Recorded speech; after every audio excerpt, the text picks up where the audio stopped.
Introducing the Listener Support Program, fueling the future and quality of House of Barf.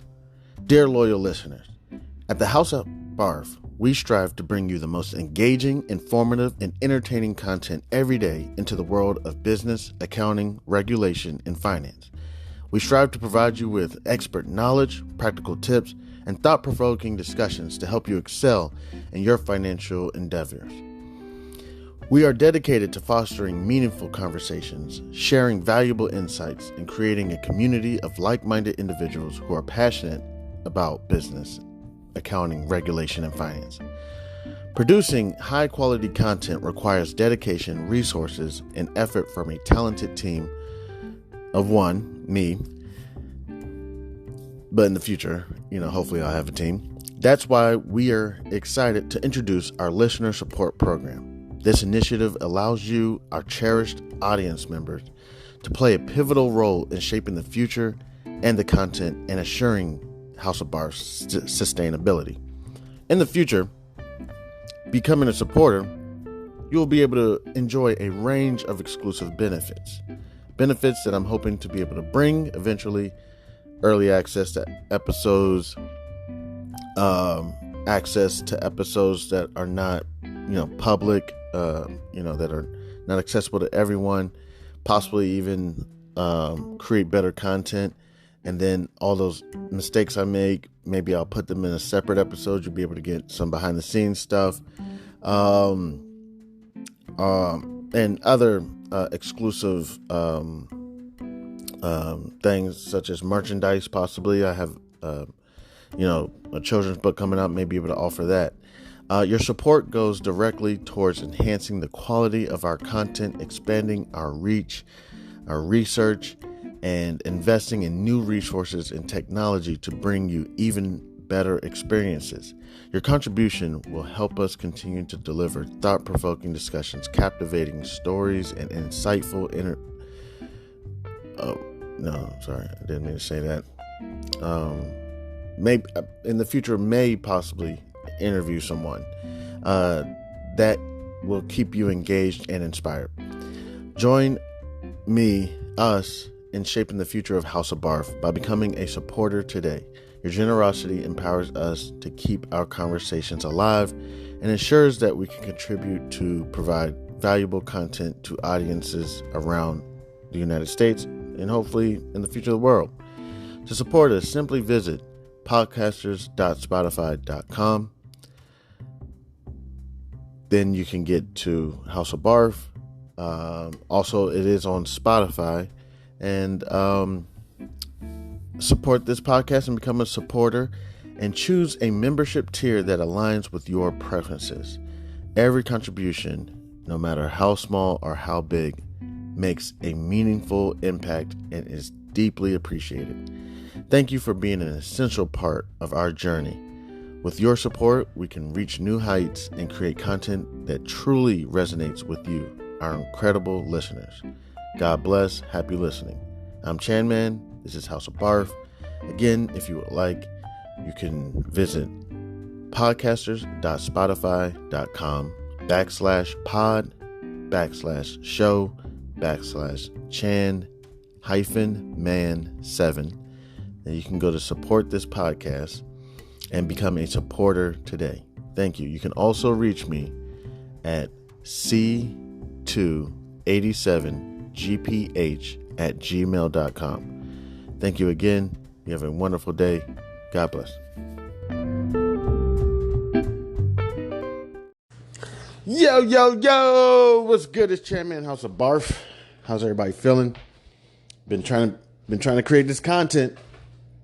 I ain't faking on it. Just trying to create it.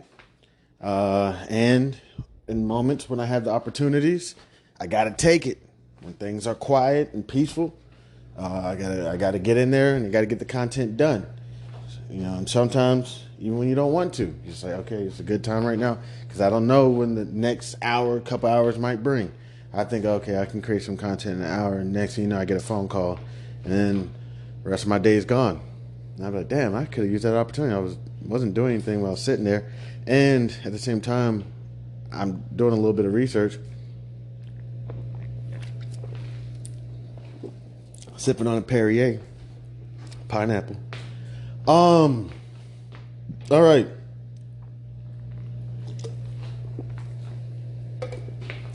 So, essentially, I'm just kind of put it out there from my perspective. This is House of Barf, right? My perspective. Not saying it's the truth, just is what I say it is.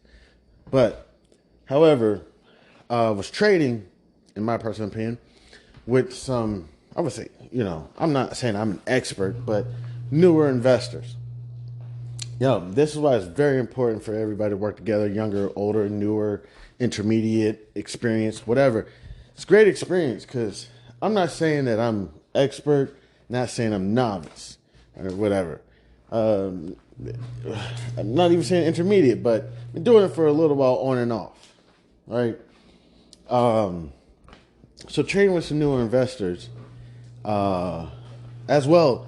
I'm a newbie as well because I'm really just been hopping back into this for the last 7 months, with a bunch of other stuff going on at the same time. But probably the last 7 months, really hopping into this different type of trading, what I would more so consider the perversion of the market, just in and out, all crazy, not having any purpose or reason other than you're just price action moving and everything, which is cool.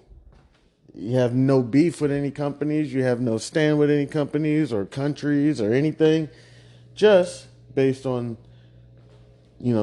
what's being presented is how I, protect my assets or preserve my assets, capitalize on the assets, grow my assets, income on my assets. Whoa. All right. And what is the other one? And place my assets somewhere valuable. This is how I make my decisions. So, and I do this on a weekly basis or something. Just pretty much weekly. You pretty much do this, if not daily, and possibly even, some people monthly. But that's where I more so go with the perversions of it, which I can't blame. I can't blame anybody. I'm doing it right now, trying to. It's amazing to me because for so many years,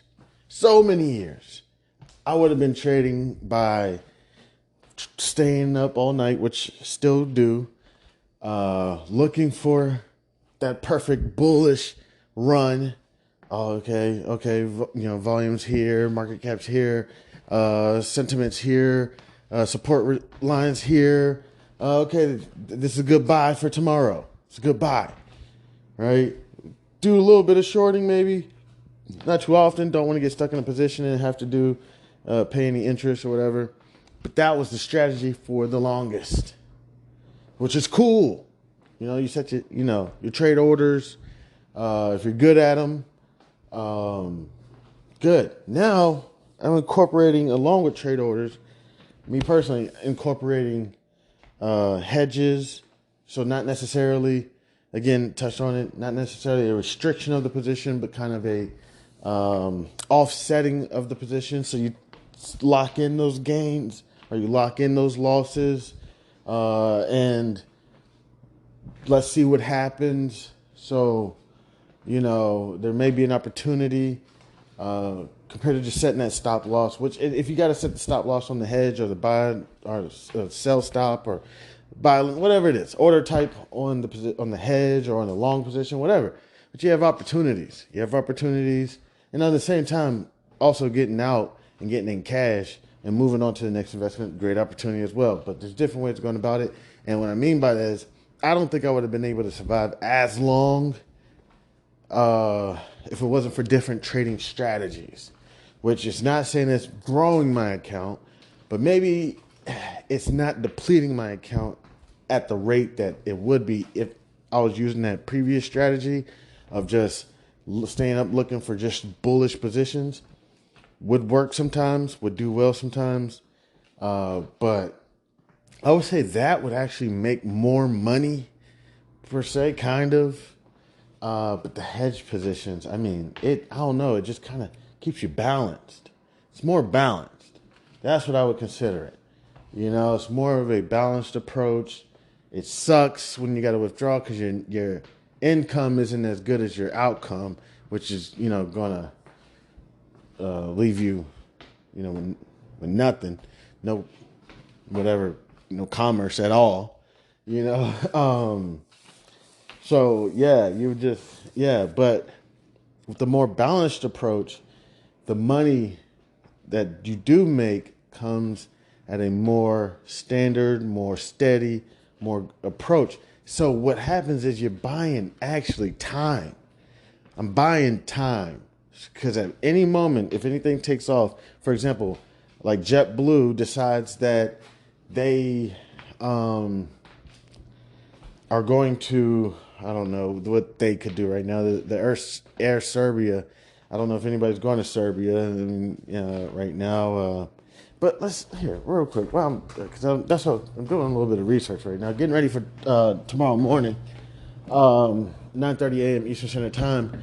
Not to mention, like I said, I've been trading with some newer investors, and they could be up earlier than that, or I could be up earlier than that, reaching out to them. But getting ready for because right now they're for the most part they're involved in Forex, and Forex has like a market at like 3 a.m. in the morning, London session or something, and then they got the U.S. session. So they're on a whole different level, a whole different page. And I was going to say, basically, what they got me involved in is getting back to technical analysis.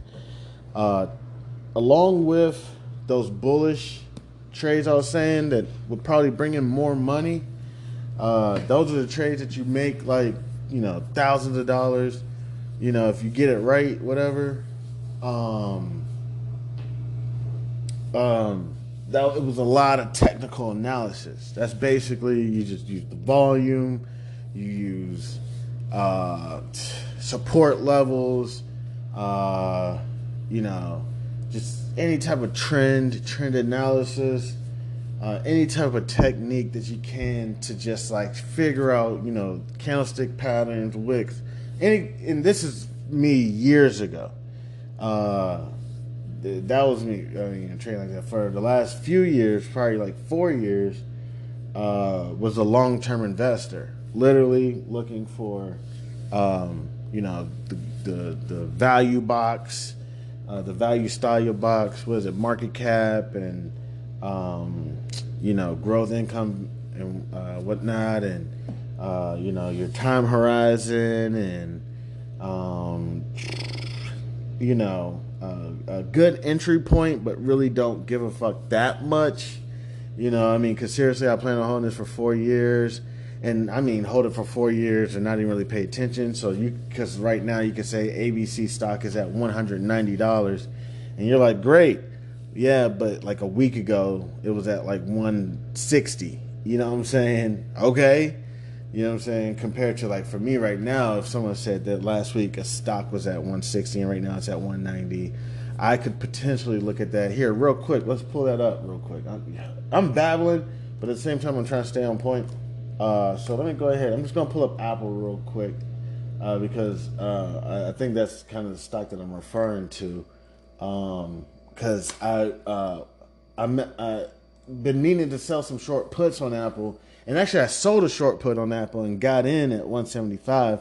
And then I was trying to sell another short put, or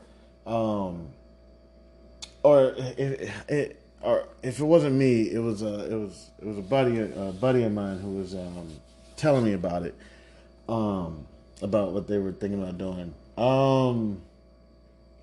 Let me see. Let me go to my chart and let me pull up Apple. So right now, not right now, but at the end of market Friday. What was that? Friday, December 1st. December 1st in the market, approximately 4 p.m. Eastern Standard Time. And I don't know what month December is, but let me see real quick. Was it Capricorns? I can't even remember. What month is astrology December? Here's information from physics. Oh, Sagittarius. My bad. Yeah, Sagittarius right now. Up until the 22nd. Then the Capricorn start. And then after that, shout out to the Aquarius. But let's get it. All right, so shout out to all the Sagittarius. Let's see. What's up with Sagittarius? According to PureWow, Sagittarians are optimistic, lovers of freedom, hilarious, fair-minded, honest, and intellectual. They are spontaneous and fun, usually with a lot of friends, and are perhaps the best conversationalists in the zodiac. Wow. And right there, they didn't read it. It said maybe tied with Gemini.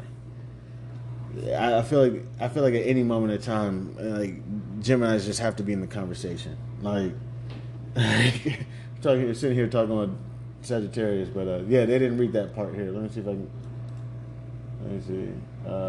My read aloud tool doesn't even work. But yeah. All right. So, what was I talking about? I was looking at Apple. So in the meanwhile, if someone was to tell me real quick that, let's say Apple, for example, in the market, December 1st, 4 p.m. Eastern Standard Time, was $191.24, I'd say, damn! They're like, yo, so what you think? If I was to do anything with it, and this is not advice, this is not, here, let me see, I need to get one of these, add it to the cast. What's a good financial? This is not financial advice disclosure. Here, let me go to. I'm gonna go to Chat GPT. Let's see. I wish my read aloud too. I would read aloud what they give me. Chat GPT.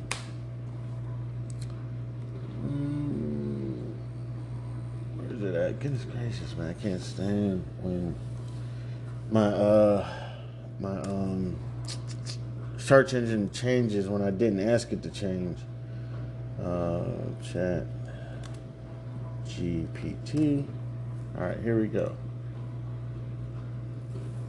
All right, I'm gonna go and say, what is a good? This is not financial advice disclosure for a podcast. Boop. All right. And this is not written up by a lawyer. Let me see if I can. I hope everybody's doing well. Thank you for sitting with me real quick while I do all this. I told you this is House of Barf. There's no rules on this. There's no editing. It is what it is. Not proud about it. I swing and I miss sometimes. But I aim for the fence. I'm like, well, actually, he's been doing really good this year. Was it Trayvon Diggs? Trayvon Diggs last season. This season, I don't know. It's been kind of quiet. Shit, I gotta look at this. What's going on with Trayvon Diggs? Because it's been quiet this season. All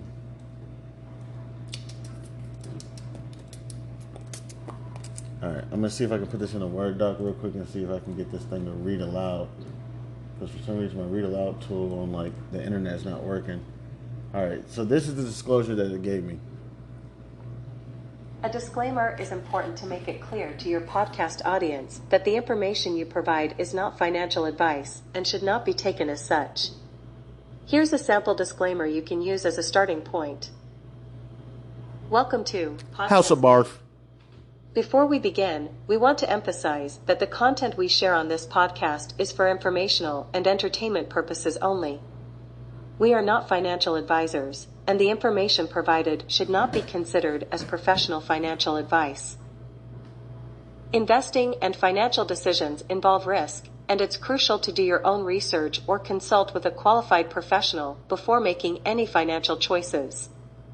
The opinions expressed on this podcast are our own and do not reflect the views of any organizations we may be affiliated with. Please remember that past performance is not indicative of future results, and the financial landscape can change rapidly. Always conduct thorough due diligence and seek advice from a financial advisor tailored to your individual needs and circumstances. By listening to this podcast, you agree that the hosts and guests are not responsible for any financial decisions you make as a result of the information presented. Now, let's dive into today's episode. Feel free to customize this disclaimer to fit the specific nature and tone of your podcast. Yeah. Additionally, it's advisable to seek legal advice to ensure your disclaimer meets all necessary requirements and provides the appropriate level of protection. Yeah, so I'll be sure to make sure I do that. And things that I would add to that, which I think that was fantastic, that's probably what I'm going to add to the beginning of every episode, probably starting next time I sit down and edit my episodes. Goodness, I'm going to have to add it to like 200 episodes. That's going to be so boring. But I would just add, make sure that you reach out to your tax advisor, your CPA, your financial advisor, for any, your lawyer, for any financial advice, legal advice. Yeah, that's the only thing I would add to that. Other than that, I think that thing was just fine. I may read it, or I just may let them read it. I'm not sure what I'm going to do. I'll probably just add a little soothing music in the background and then just call that a wrap. Let's get back to Apple real quick. So yeah, if somebody was to tell me that, I would be like, dog, I'm not sure if my eligibility is okay. I probably would, let me see. I'm going to go to 5-day chart real quick.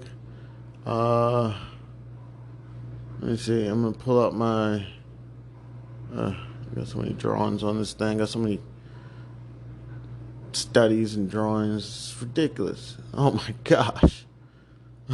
This thing is outrageous. Needs some work. All right. So I'm looking at this thing being possibly a little on the overbought side.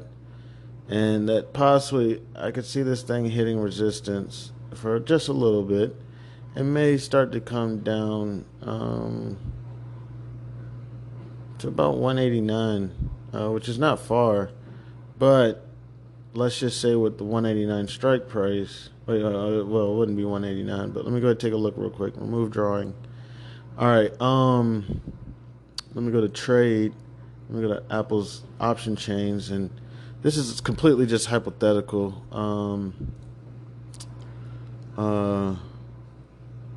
Completely simulated. Let me see. I would probably go. Let me see. What date do I want to do? I'm gonna go to their calendar. That's just gonna take a look at their calendar real quick. One thing I was looking at, the heat map. I got to work on the heat map more. When I'm kind of, I don't know, out of ideas or whatnot, I got to start using that heat map more, and alerts. That was another thing one of my boys was talking to me about was the alerts. They like to use alerts. But yeah. Let me go to the calendar, see if there's anything Apple has anything in particular coming up soon. December, January, February 1st is their next earnings report. I don't think I see anything in between then. Of course, I could check the economic calendar, but I don't feel like checking it right now. So I'm just going to go ahead and go take a look at, looks like implied volatility is, good, but, I don't know what a good implied volatility is. I'm just comparing it to itself, like Apple compared to, like, other months. And it's around 18 to about 27, maybe. So I say a good one is about 22, closer up in date. So the 22 implied volatility is 75 days out. I don't really want that. So I see a 19, like 89, 12 days out, December 15th, 2023. So I'll be, all right, I'll take the 19 implied volatility, $5 up, down. That's about a quarter. So if I could get $5 up, down now compared to $20, 130 days out, or even a third of that, 75 days out, this is a $5 up down, meaning that the volatility, the implied volatility, could send this thing approximately theoretically, and don't quote me. Let me see. Let's just go ahead and see. Approximately, this could send it $5 up down, but let's just go ahead and real quick, since House of Barf. What does the plus minus sign next to implied volatility mean?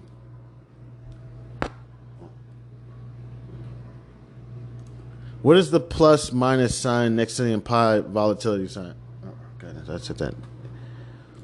What is the plus minus sign next to the implied volatility stocks? Okay. Let me see. Yeah, given the implied, I see this on Tasty Live. The plus minus number is the expected move of the underlying price given the current implied volatility percentage, IV percentage, adjusted for the expiration time frame. So let me see if they have an example real quick. All right, so yeah, they know what I'm talking about. Oh my gosh, they give me a formula. Okay, here we go. EM equals 1 standard deviation, expected move. S equals stock. IV equals implied volatility of your options expiration cycle. DTE equals days to expiration of your options contract.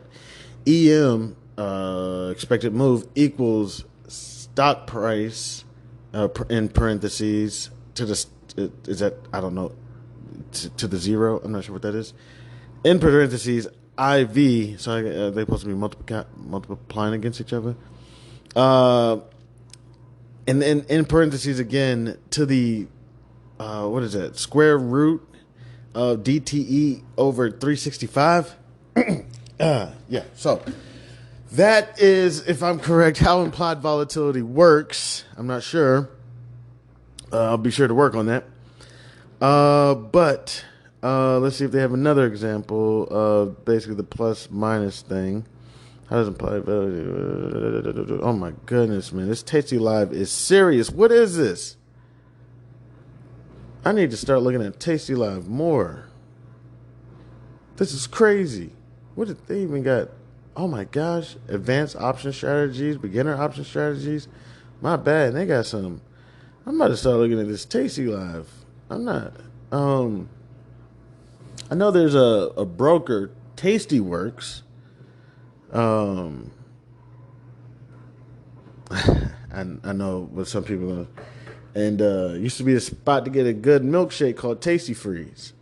But yeah, I know about Tastyworks, but I've not heard of Tasty Live. It looks like some good information, and it looks like it's a broker. Looks like they you can open up a brokerage account with them. What is implied volatility? Okay, real quick. So, yeah, I'm just going to read this a little bit. What is implied volatility? Implied volatility in the market refers to the forecasted magnitude or 1 standard deviation range of a potential movement. Hey, let me see. Where's my read aloud tool? Gosh, darn it. Open in reading mode. No, not that. Are you going to read it aloud? Oh, it's just another mode. I guess it's better for my eyes to read. But can you read it? All right, man. Forget it. All right. 1 standard deviation range of a potential movement away from the underlying price in a year's time. IV is not a guaranteed metric, but it's helpful in trades understanding ranges from statistical perspective to help with risk management, buying power, etc. Low implied volatility environment tells us that the market isn't expecting the stock to move much from the current stock price over the course of a year, whereas high implied volatility environment tells us that a market is expecting large movements from the current stock price over the course of the next 12 months. Implied volatility is an annualized expected move in the underlying stock price adjusted for the expiration duration. The Tasty Trade platform displays. Okay, I'm gonna go ahead. Okay, can we? Okay, in the SPY example above, we see that over the next 64 days, the implied volatility is a 19.1% implied volatility, which translates to an implied volatility of $18.80, range above or below the current stock price of $423. In other words, the current implied volatility in time frames implies a $37.60 potential range from the current stock price, or between $404.20 and $441.80. Over the course of 365 days, the implied volatility is 23.7%, which implies a move of plus minus $59.30 above or below the current stock price of $423. That's a range of $118.60, or between $363.70 and $482.30. Explore more examples. All right, we'll explore more examples later, not right now. So I'm going to Apple. I'm taking a look at this implied volatility. I see I got a implied volatility of 19% with an up-down range of $5 or 5, and at the current price of $191.24. So after taking a look at that, I say, okay, I'll take that plus or minus 5 because it's only 12 days. And then I'm going to go take a look at a short call. The implied volatility is nice. I didn't see anything too crazy. So from my perspective, this is not going to move too much off of the market price for a little while. If I had eligibility, I probably would do like an iron condor or something, or I don't know, some type of possibly strangle option strategy, essentially. Selling a call, or so it'd be a credit string, it'd be a credit strangle or short strangle, essentially. Here, let's go ahead and put it in. Let me put it in and see how it looks. All right. So let's just say what I would do.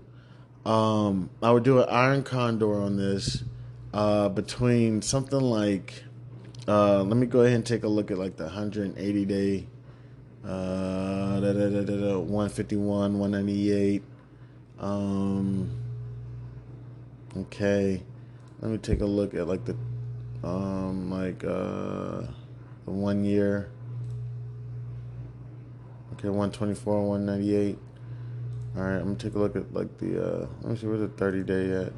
I'm gonna go to 30 days. Take a look at that. 30 days. What's 30 days? Okay, 30 days. I didn't mean to do that. Sorry, I'm looking at 30 days, 1 minute. That's not what I meant to do. 30 days. What am I supposed to do? Like, 1 hour, like 30 minutes. Yeah, I'll do like 30 days, like 30 minutes. Okay. So that's about 165 to 192. That's last like 30 days. Let me look at like the last. Let me go down to like 15 days. 30 minutes. 181. Okay. And let me go. All right. So if I was to do this, I'm going 12 days out. I'm going to go somewhere between 165. That may be too out there. 165, 192. But yeah, I'm going to go play with it. Let me go ahead and let's go ahead and put this in real quick. I'm just playing around with Apple. Because I don't expect to do much over the next 12 days. So, and this is completely simulated. All right, so 12 days out. And I can't remember how to do this perfectly, but I believe you start with the short put. If I'm correct, I'm using Uncle Henry, Investment Henry, using his strategies. So let me see. Start with a short put. So the initial short put is going to be closer to in the money, or closer to market price. I apologize. So I'm going to, because I want to collect a premium on this. Well, what do we think it's going to do over the next 30 days? I mean, because if I can get this $5 up down implied value of 19, let me see, in 30 days, I can get an implied volatility of about 18.5 with an $8 up down. 33 days, that's January. And Apple, okay, see, I don't want to be, I want a lower implied volatility because I don't want this joint moving. But the up down's lower, but so let's see like the 26th. I mean, not the 29th, 26 days out. Sorry, my bad. And this is completely simulated, and I'm sitting here taking it seriously. So I would say, okay, let's just do 185. It has a delta of 0.21. So there's an 80% chance of the short put being out of the money, and still has some pretty good Vega is 15. It still has some pretty good volatility. It does have a time decay of 0.04, so they'll be losing 4 cents every day they hold this contract. And Gamma, I believe, is added to the delta. So if this moves up to 192, then the contract will go up about 21 cents. So right now I'm getting the contract at 185 at about 105 cents. $1.05.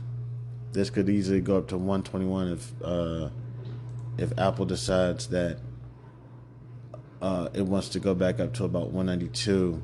So I'd be down 21 cents. But again, this is options, so it's 21 cents times 100. So I'd be down about $21 immediately if this thing decides to go back up, which I'm saying it's not. So I'm going to go ahead and sell the 185.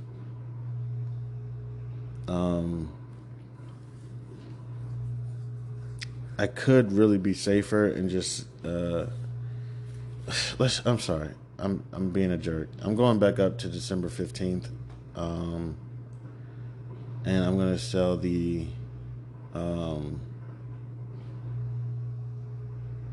185. All right. So I can get 56 cents or 57 cents about right now. All right, let me go ahead and get that. All right, real quick.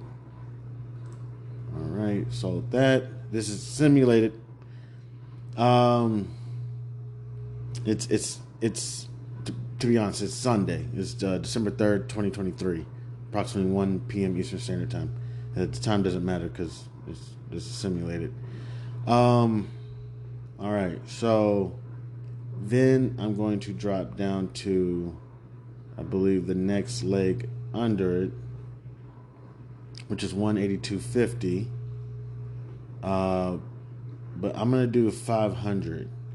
So I'm going to go to 180 and buy the 180 contract for 23 cents. Then I'm going to go sell a call and saying basically that this isn't going to go up to 192 December 15th. All right, so the next one is 192.50, but that's basically a 50% delta. So, I'm just basically flipping a coin on that one. So I'm not going to do that one, but I'm going to go to about 195 is basically a 30 delta. So the next best delta is a 197.50. It's a 15 delta, approximately a 20. It's approximately a 20 delta. I'll consider that the 20 delta, and I can get about 44 cents on this. So I'm gonna go ahead and sell that contract.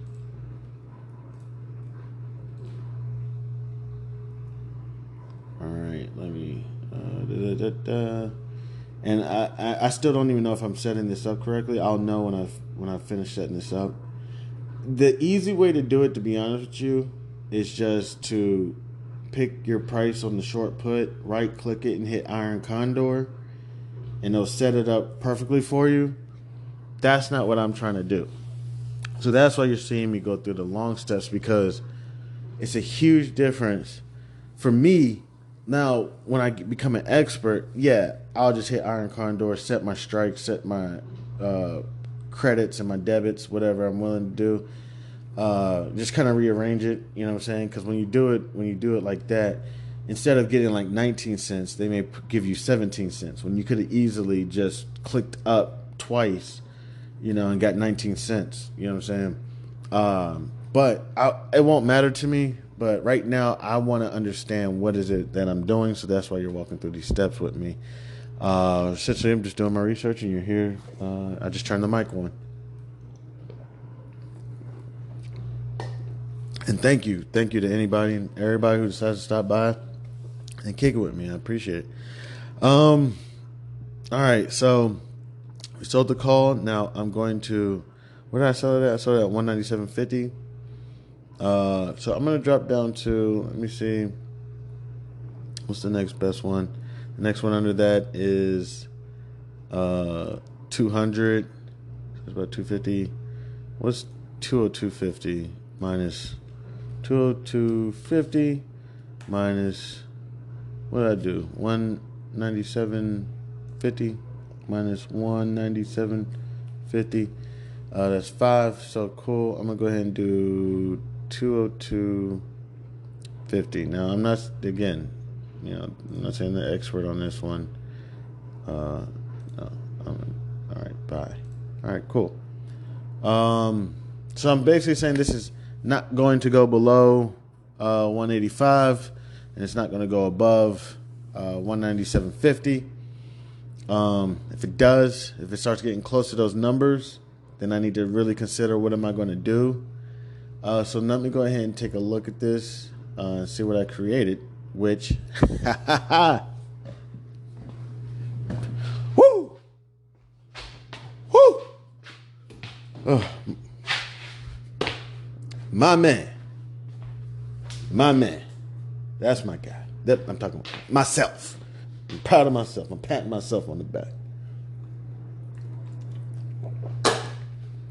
If I had eligibility, which means eligibility basically if you had some money and you had knowledge and experience. If I was to play Apple right now for the next, what is this? What was it again? 12 days? December 15th, 2023. If I was to play it, I would have set up an Iron Condor, and right now I will be making $66 with I don't even know how much money did I put up. No, actually, how much money did I collect? But like, oh gosh, see, this is the part you gotta understand. How much money of my money is at risk? $434. Okay. All right, cool. So 443, let me see, 66 divided by 434. That's 15% in 12 days. Man. All right, 15% in 12 days. All right, so $66. I just want to see, divided by 12. It's $5.50 a day I'd be making. Not to mention, this is if it stays within range. If it doesn't, then I'm losing. And I have to figure out, like, as soon as it hits 184.40, I'm gonna start losing money. Let me see. Even before that, let me see.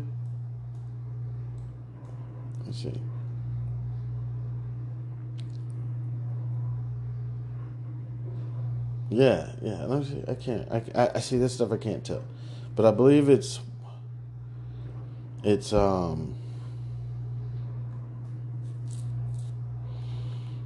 I'm correct, it's 198.16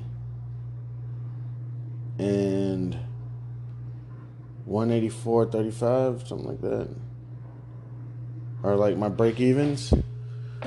Went out, and that's where I'll start to lose money. But if I keep this thing in range, between essentially 184.35 and 98.16. If I keep that thing within that range, man, I actually may keep this simulated trade, and I just want to watch what it does and see if I maybe had that correct. While we're on this, y'all want to do? I'm talking like I Am Legend, Aaron Neville. I'm still a quick strangle real quick. I'm gonna do another simulated trade on this Apple, cause there could be movement at some point. So let me see, and let's just figure it out real quick. And again, thank you so much to everybody who decides to stop by and kick with your mans. I appreciate it. All right, so we're gonna do a strangle, which I believe is a short strangle, where I'm gonna sell a put and sell a call if that's correct. Essentially, if I'm correct with the strangle, it's same difference. So it's gonna be, what is it?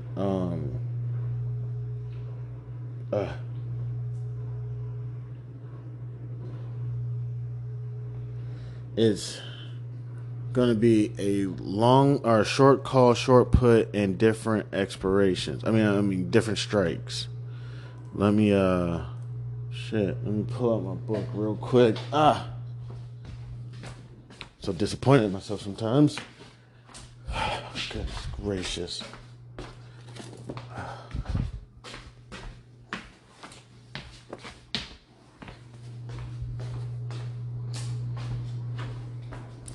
All right, give me a second. All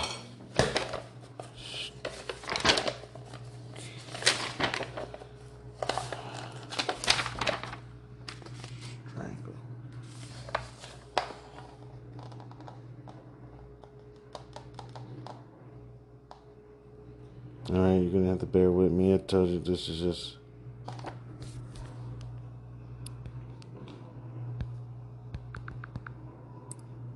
Alright, think I'm right here.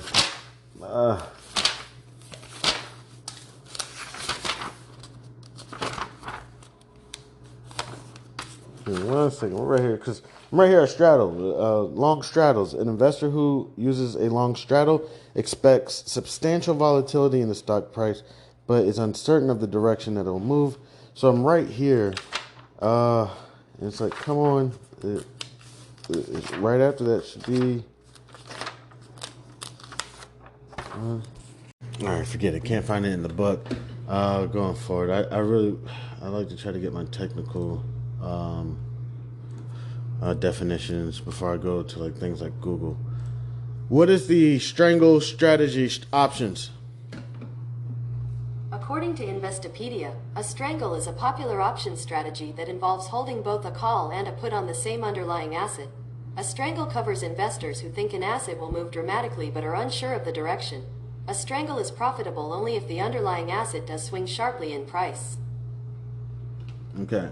All right. So I'm not sure if I would want to do like a strangle. Because again, let me see. Yeah, I don't think it's going to go that crazy. I would say the strangle probably more so for when those earnings came out, or when they finally come out and say when the date for the goggles, when they're going to do the goggles. So yeah, that was fun. That was fun. So let me see. You don't know how proud about this iron condor that I created. I mean, I didn't create it, but you don't know how proud of myself I am that I'm like, oh, look how I want to take a picture of it. Here, give me 1 more second to take a look at it. I'll move on. It's a good looking chart. It's a good looking risk analysis profile. It's just letting me know risk if I get that thing just to stick right there. And taking a look at the charts, it looks like it is going to stick right there. Now, however, so getting back to investing with some, what I would consider they're not saying they're not geniuses or anything. I'm not trying to say just newer investors, people hopping in, and they may not be newer in the sense of like they've been trading their whole life. There's a lot of times, people been trading their whole life. You got real estate, you got 401ks, you got, all types of things that you've been trading. Never really consider it trading. You just put the money in the 401k. HR helped you set it up. Not your portfolio or anything, but just got you kind of set up, and you say, you know what, I'm going to choose which one's like the one everybody chooses. Oh, I'm going to choose the, Fidelity this, or the Vanguard that, or, T. Rowe Price this, or John Hancock that, or, whatever best one you thought it was, and you wrote it out. And occasionally you might go in there and say, oh, I made some money, and get out of it and hop into the bonds mutual fund or ETF for a little while, and forgot that it was in bonds, and come back 3 years later. And you're like, oh crap, I left it in that bonds mutual fund, and oh damn, look, if I would have left it in that other mutual fund, I would have did really well, but whatever, okay, let me move it now. And then the joint drops because some substantial incident happened, and next thing you know, you're like, oh, I can't sell it now. Got to stick in it, and then you come back another 3-4 years later, and it's back up again, and you're like, oh, cool, I'm up. And you don't sell it this time, and then it drops again, but you've been holding this thing for 6-7 years, and the house, you moved from home to home from one city because it was cheaper to the other city because it had better schools, and you were trading the whole time. But when I say newer traders, I more so mean, okay, now they're like, okay, I want to trade. Okay. Now, this type of trading is not my type of trading, and I've done it before, previously, similar situations. Probably lost my job. It sounds like I do this on rinse and repeat, but it's probably happened before. I probably lost my job. I think at that time, I think I was on my first child. If they probably, I don't think they were born yet, or they were born and had to figure out a way to bring in some income. And I think I did that probably about 10 years ago. Then probably started, finding some jobs, and went into the whole 401k long-term investor thing for a while. What happened previously with the day trading, did well, did take some losses. Was looking for security. Kind of feel like Dr. Dre and Straight Outta Compton, when him and Ice Cube had a conversation, was like, dude, listen, man, I'm about to, get this contract written up. I'm trying to get this Jerry guy out of here.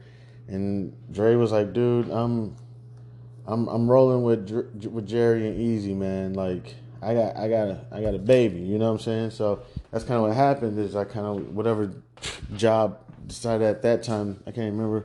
I think I have an idea who it was, but decided to hire me. I probably took it. Was trying to pay bills or whatever. So now this is another opportunity. Unfortunately, under the circumstances that I'm in right now, it's giving me the opportunity. As I said, to an extent, and seriously, I mean, I'm starting fresh. Now, the only difference is I still kind of been near the industry, working, with the wealth management firm for 2 years, and then working in compliance for approximately another 4. So I've still been closer to industry compared to what I would say the newer investors. Other than maybe a slight stock portfolio or 401k or real estate or anything, I don't think they've been really paying attention to the market. Other than recently, I've realized a lot of people have been taking appreciation towards economics just as a whole, which is a beautiful thing, and it makes me very excited. It's like, wow, people are now paying attention to the interest rates that the U.S. Treasury is giving out, and realizing that, oh, wow, this is how it works. So that's the interest rate that goes down to the banks, and I can't remember what it's called, but I believe it's like prime rate or whatever. And then there's a rate from banks to banks. It's like an institutional rate. And then there's the rate that they give us. And people have actually like, oh, okay, so this is how it's going down. It's getting exciting. It's like, yes, yes, yes, yes. Okay, here we go. And when you start thinking about it, it's almost so second nature. It's nothing amazing about it. I'm not claiming to be no guru or genius. It's just second nature. And then you can go off and do whatever you want to do. Fucking start a sipping paint and smoke class. Go be an equestrian, ride horses, butt naked across desert sands and do whatever. This should be so easy. It's just be, okay, what's going on? Oh, interest rates are going up. Okay, I want to decide what I want to do with my bonds, or I want to decide what I want to do with my loans, or that credit card that we have open for so long. Maybe we need to close it. And just simple up. Not saying simple, because what's simple for someone or easy for someone is not simple or easy for anybody else. So I don't want to say it like that. But and then just bow, done. The financial, no offense, the financial advisor role, that should be for a role for people who are just kind of very incompetent, have a lot of assets to manage or a lot going on, like where they're like very, very busy. They don't have time, but they know what's going on. They know how to ask the right questions, but they're like kind of like a maid. Not trying to be disrespectful, but like you could clean your own house, but you don't. So you hire the maid. You know what I'm saying? I'm just busy. You know what I'm saying? But if times got hard, you could cancel the maid services and start cleaning your house yourself.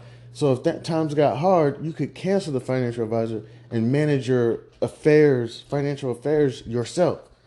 So that person, very incompetent, the person with just a lot of assets, I can't even tell you what that number is, where you kind of need a team of people to help manage this.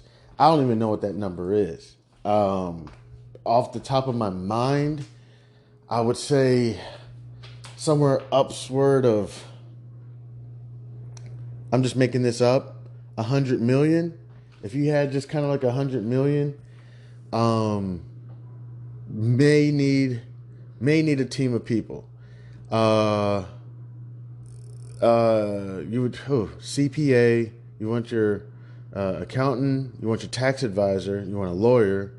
And I'm just making this up. You just want this team of people ready. It's 100 million. It's 100 million. You know what I'm saying? And so on. And I mean, if you have, because you would have your stocks, you would have your bonds, you would have your ETFs, you would have your private placements, you would have your real estate, and it could get overwhelming. I mean, just imagine being a single mom with 10 million. Let's say you're married and your husband passed, and I'm sorry, it could be vice versa. I can't see a woman leaving her estate to her husband, but let's say she did. I'm kidding. That's mean. But let's say that either one, you lose your spouse and they leave their estate to you, and it's $10 million, and you're single parent. You know what I'm saying? Like, that can be very overwhelming. So, even if you're a single person with 10 million or 1 million, and you just came into it can be very overwhelming. You may need to get a team put together. But I would say in those cases, even up to probably like 1 million, I would say you could probably do a lot of research yourself to kind of figure out how to manage this before. Now, calling a financial advisor, I would say big ups, because so many people are going to get that $1 million and say that they can manage it themselves, knowing damn well not too long ago you couldn't even manage $100. No offense, I can barely handle $100. You give me $100 right now, I can show you how to spend it in 5 minutes. Seriously, I even have my issues. I'm not saying I'm perfect, and this is with doing this shit. Now just imagine somebody who was just sitting on their couch, feel like that commercial, that couch, just chilling, smoking sweet, you know what I'm saying? And they come into $1 million, inheritance or something, or lottery, or something that they received. And now they think they can and manage it themselves. Like, so to the person that called a financial advisor, big ups. But there's the thing is, as much as we want to believe that there's certain roles in this world that are just binary, I don't know, or they're just separated. Financial advisor role is one of them, which they have a fiduciary duty to take care of their customers. But at the end of the day, this person is human, and we don't know what they're going through. So they may have best intentions starting off, me included. Okay, I'm not sitting here saying I'm perfect. I haven't done anything yet, and I plan on keeping a clean sheet as long as I can. But we're all humans. So this person can have the best intentions, swear by the person, their maker, that they would never do any harm. 30 years later, what's going on? And you've never asked no questions because you're like, man, our relationship is great. Matter of fact, he's married to my such and such. He got married to my such and such. Or he's the godfather to my such and such. Or he's my nephew. And you've never asked any questions. You just always said, oh yeah, this is in the family. His father, my brother, was my financial advisor. And his father groomed him. And now he's our financial advisor. And you're just no questions asked. Next thing you know, you find out that this person has been putting themselves on your paperwork as your such and such, whatever. Who knows? Your will, or who knows? I don't know. And they've been able to withdraw funds straight to their account undetected. And it was only found out when their sister came to the house and was just checking up on Nana or whoever, auntie or whoever, and just started seeing some statements and started realizing that there's been some deposits going on lately, and where's this account? So as much as we want to believe that these people are always going to have our backs, we also have to be in charge of things. That's how you got to have, even if, I don't know what really wealthy people do, but they could even possibly have people watching people. Once you get probably up to that 150 million, 200 million, whatever category, you probably got people watching people. Like, it gets tough. I can only imagine, But the thing is, like, seriously, I don't even get mad at people if you got $1,200 in the bank and you strict about it. You ain't playing no games about it. You're like, nah, man, we ain't playing. And you want a team of people on it. So there's nothing wrong with that. $12,000. You want a team of people on it. I feel you. But all I say is education and the application of knowledge is key. I'm going to go ahead. I got to take a quick break. Been talking about 60 minutes. I'm going to just take a quick break and be right back. Thank you so much to anybody and everybody who decided to stop by and kick it with your mans. I appreciate it. I'm Chairman. This is House of Barf.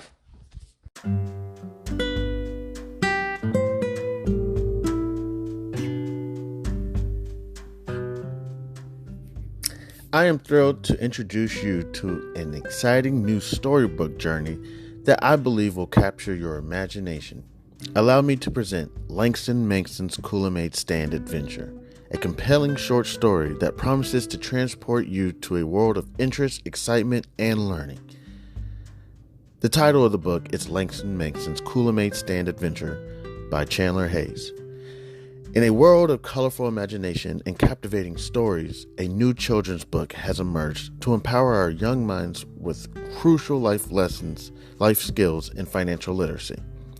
Langston Mankson's Coolamade Stand Adventure is a cheering short story written by a talented Black author who understands the importance of equipping our youth in the early stages of life with the tools they need to navigate the realm of money, savings, and smart choices.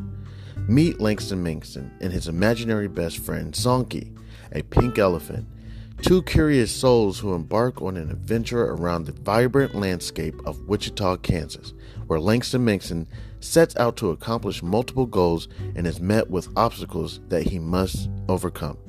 Langston Mankson and Zonky discover valuable lessons of talking about finances in the home in order to gain knowledge. Langston Mankson, with a little bit of confidence, the guidance of supportive parents, the help of community members like Mr. Tiller, and his imaginary best friend Zonky, Langston Mankson learns about the value of money and how to save, the importance of making thoughtful spending decisions, the significance of thinking outside the box when met with challenges with money, and the joys of sharing with others. Through relatable experiences and engaging storytelling, young readers are introduced to the fundamental concepts of money, such as earning, saving, and spending responsibly. Langston Manson set savings goals, teaching children the importance of planning for future needs and dreams. The book celebrates diversity and the different perspectives on money, shedding light on its role in different people's lives. The characters' interactions emphasize the joys of serving others, the gift of sharing, and making a positive impact in their community. The pages of Langston Manson's Kool-Aid Stand Adventure come to life with vibrant illustrations.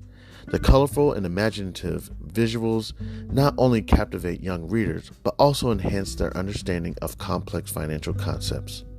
Langston Manson's Kool-Aid Stand Adventure is coming soon to bookstores and online realtors. It is a must-have addition to any child's library, fostering essential life skills while sparking the joy of reading. Empower the young minds in your life with the gift of financial literacy and imagination. Join Langston Manson, Zonky, family, and friends on their extraordinary journey of running a drink stand to set them on the path of a brighter future. Your opinion means a great deal to me. I would be honored if you would consider exploring Langston Manson's Kool-Aid Stand Adventure and sharing your thoughts. Your feedback could play an invaluable role in shaping the future of this project. If you have any questions, comments, or would like to discuss the book further, please don't hesitate to reach out to me.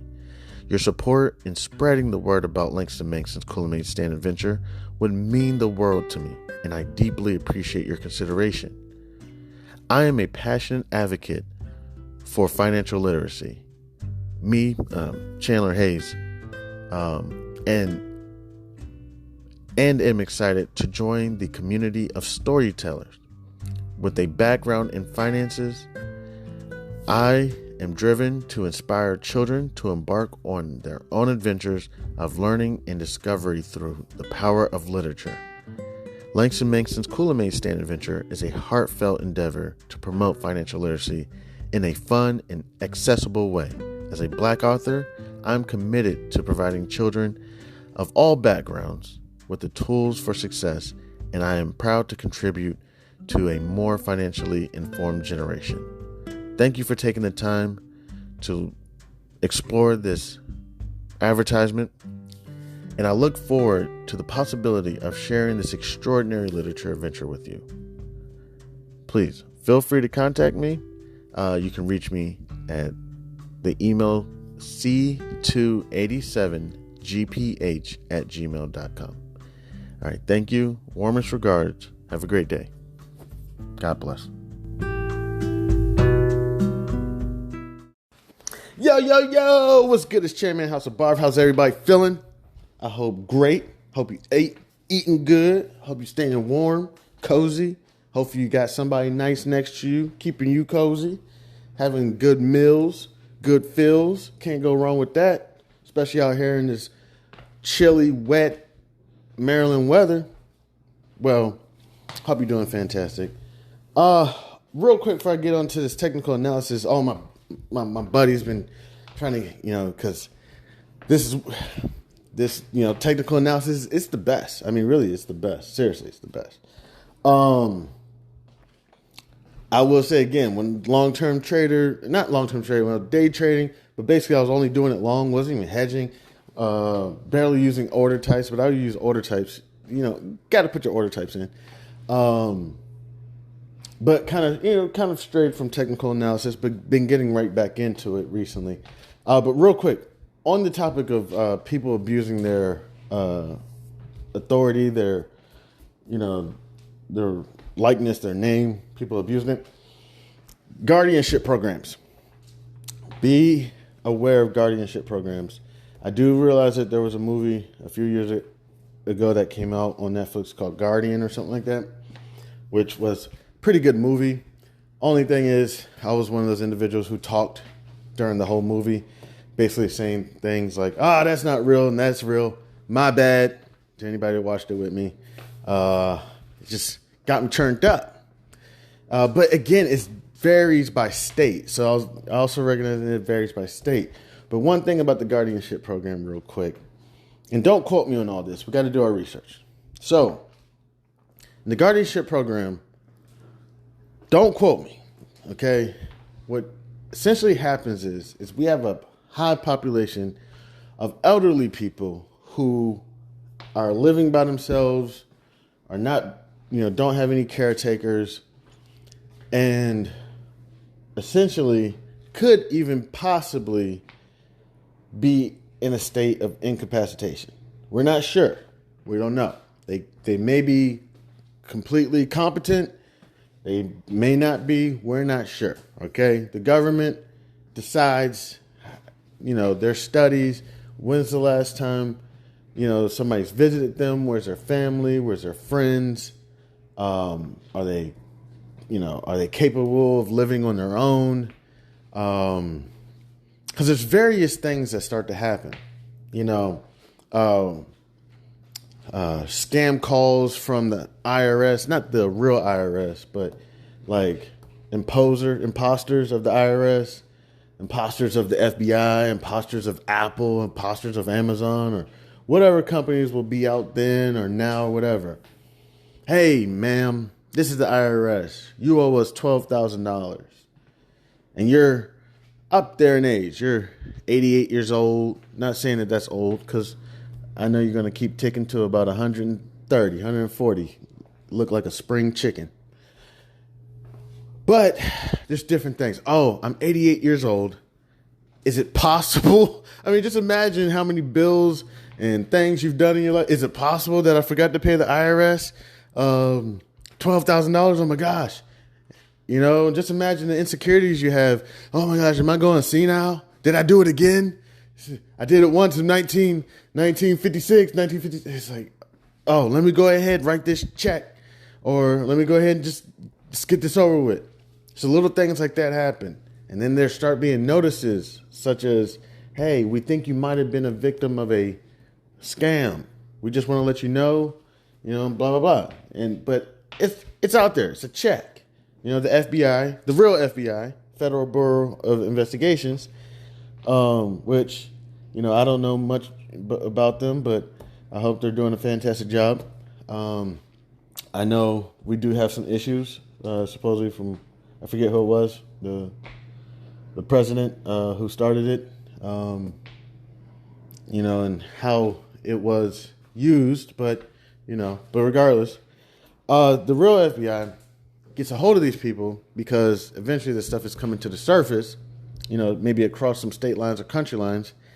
And it's found out that you were one of the victims, and and it's just jotted. It's just jotted down. Hey, is everything else okay? Have anybody else reached out to you? Is there any other kind of thing that might be going on? And of course, this person's probably going to deny everything because they want to make it seem like they have everything intact. All right. So that's against them. They're 88, whatever. Their name comes across. I don't know how this process whole works. Their name comes across some court system. I don't know what court system it is. Probably civil court or I don't know what court it is. Guardian court, whatever it is. Their name comes across. There's this 88-year individual living alone. Family doesn't visit them. We don't know what's going on. They send out essentially somebody to do like a wellness check. I'm not sure if this is the Guardian or not, but for easy purposes, let's say it is. It's a court-appointed guardian. Now, this is the thing that's very important, is that they're court-appointed.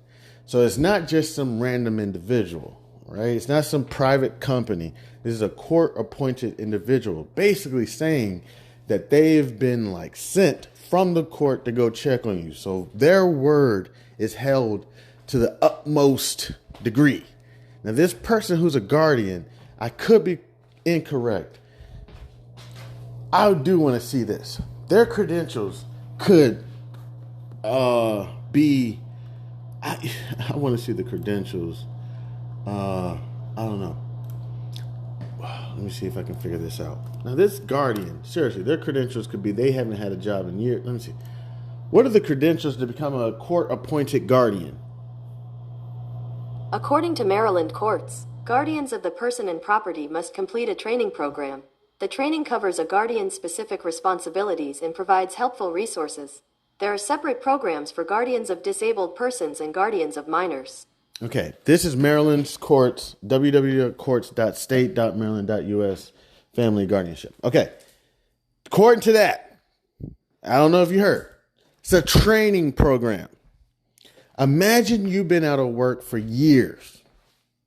Again, going back to people and their duties that they have to social responsibility and everything.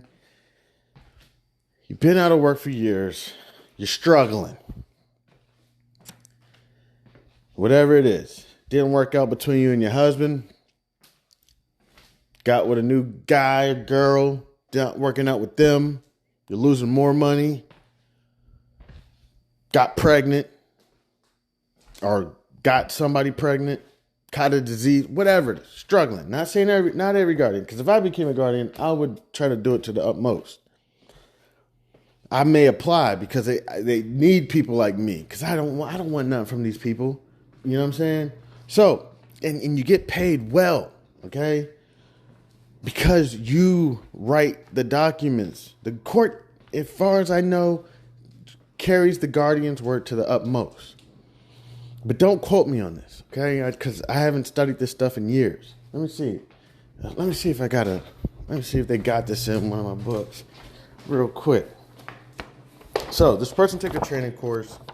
Now they become a guardian. The court system sends them out. $695. Let's see.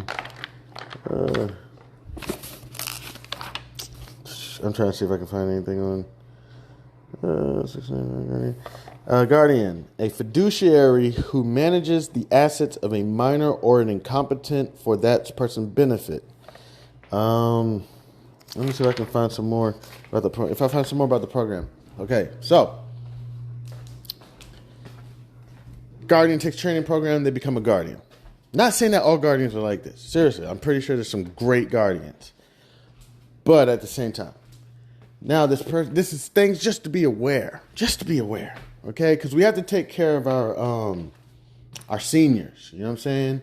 Our vulnerable investors. You know what I'm saying? And we need to take care of them on both sides, because you could have somebody who's competent, who you could just say is incompetent, just because you need to get another check. Because the last few people you've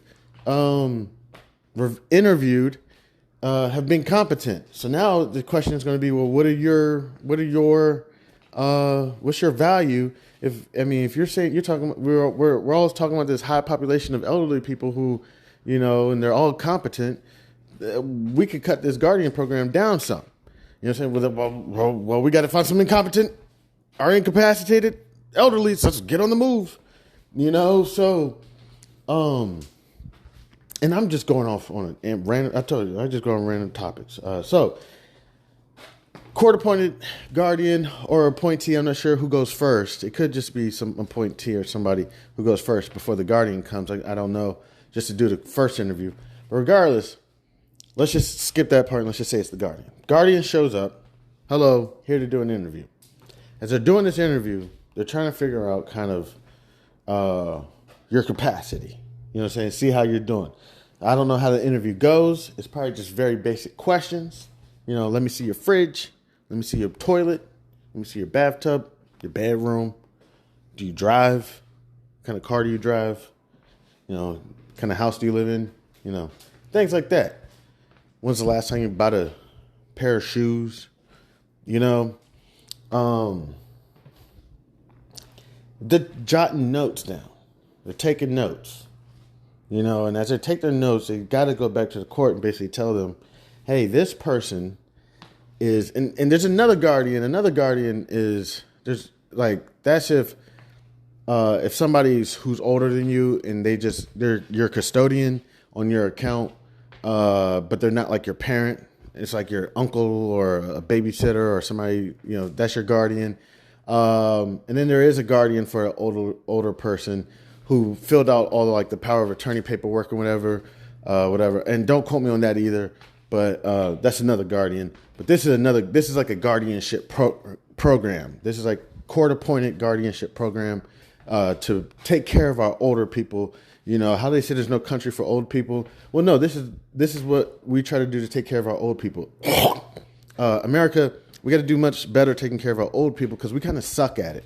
It is kind of a country of no country for old men in America because one way, shape, or form or another, you're going to get screwed. Either you're going to have some young kids come bop you up against your head and take whatever you got, and then you also got the government who's going to send the guardians or the IRS to do a required minimum distribution, some way, some shape, some form. By the time you decide to, or by the time you decease, you will somehow, unless you have family and friends or some team of people around you, you will be screwed out of all your assets and everything, and it will go to the state. There's even this thing called a sheetment, where if you don't pay attention to an account for about 7 years, that they can close down the account, and then when you don't, call the state or whatever, say, hey, my brokerage closed my account. They said I didn't do anything for 7 years. Then you got to go through this process of getting your account out of a sheetment, which I believe it goes to the state. So just imagine if you didn't take your required minimum distribution, the IRS hit you, and you weren't paying attention to your brokerage account. So then it went to a sheetment. So one way, shape, form or another, or your nephew or your niece is over there putting themselves as power of attorney on your paperwork and is depositing it. So one way, shape, form or another, we got to figure out a way to take care of our elderly. Well, one way we do it is through this guardianship program. All right. So it's intended to do well, to do good work for our elderly population. They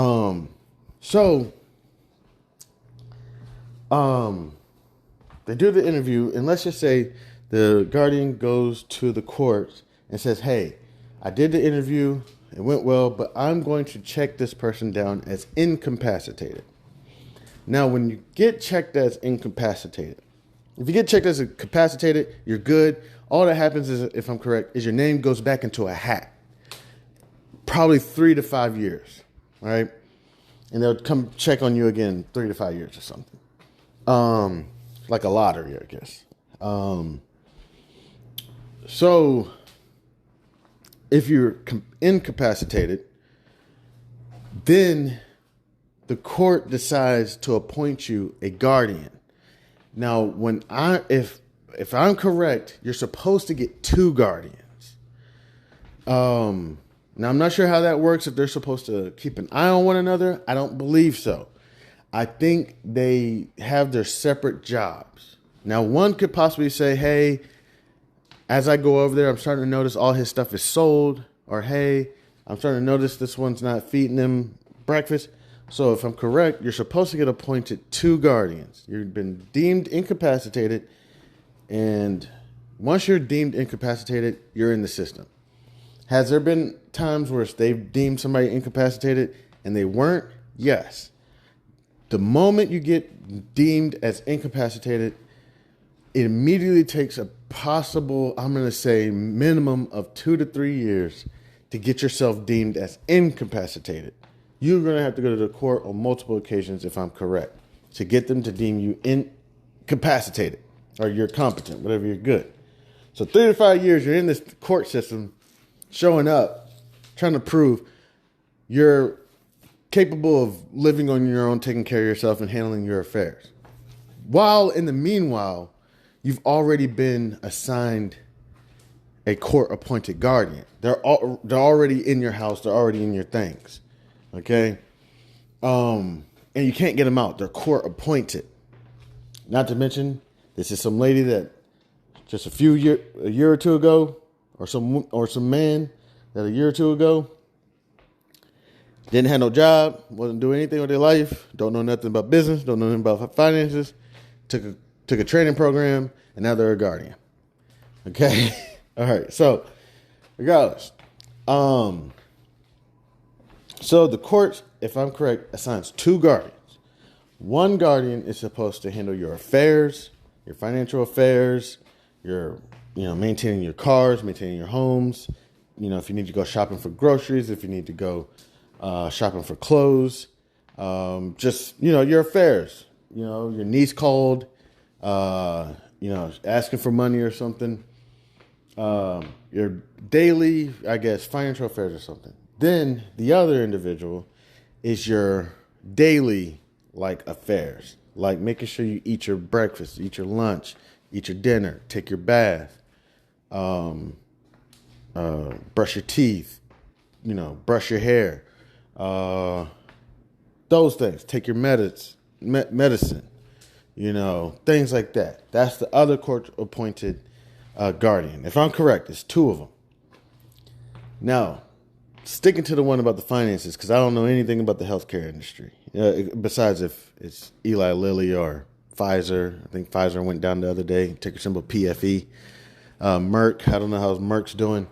We also have a lot of weight loss drugs that are coming out, and I don't know why I'm not invested in them. I need to hurry up and figure something out so I can start trading some of those farm or biofarm companies. But sticking to the financial one. Now, I don't know everything they do.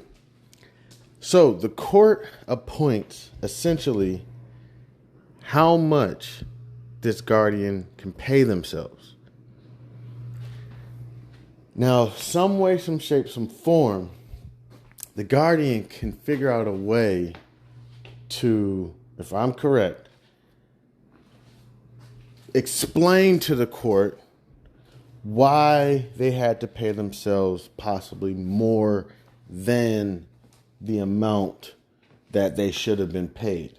Now, if they have a ledger of, I had to sell these pair of shoes, I had to sell these pair of shoes, I had to sell these pair of shoes, I had to sell these clothes. This person has a lot of assets. This person has, multiple homes, multiple cars. We had to sell this one. I actually had to put them inside of a nursing home. So, if I'm correct, it may go to a point where you get paid a percentage of everything that you have to do. So, okay. Well, we're going to cap your percentage off at 1% or 2% or 3%. So you're not getting paid like a monetary amount. You're getting paid a percentage. Now, you sell every pair of shoes, and on every pair of shoe, you put 1%, 2%. Sell another pair of shoes, 1%, 2%. Next thing you know, you got to sell a vintage car, 1%, 2%. Next thing you know, this person has to get into a home. Now you put this person in a home, and you got to manage their monthly payments. So every monthly payment, you can put yourself 1%, 2%. Because you got to maintain all this stuff, right? I mean, hey, on both ends, right? Let's just say the person is legitly incapacitated. Legitly. Okay, and this person has a lot going on. You gotta pay yourself for your time. But it's more so just being aware if you're a family or a friend that hasn't checked in on somebody for a while, it may be beneficial just to check in before you find out that they married some hot, beautiful 19-year-old man or woman or whatever, or they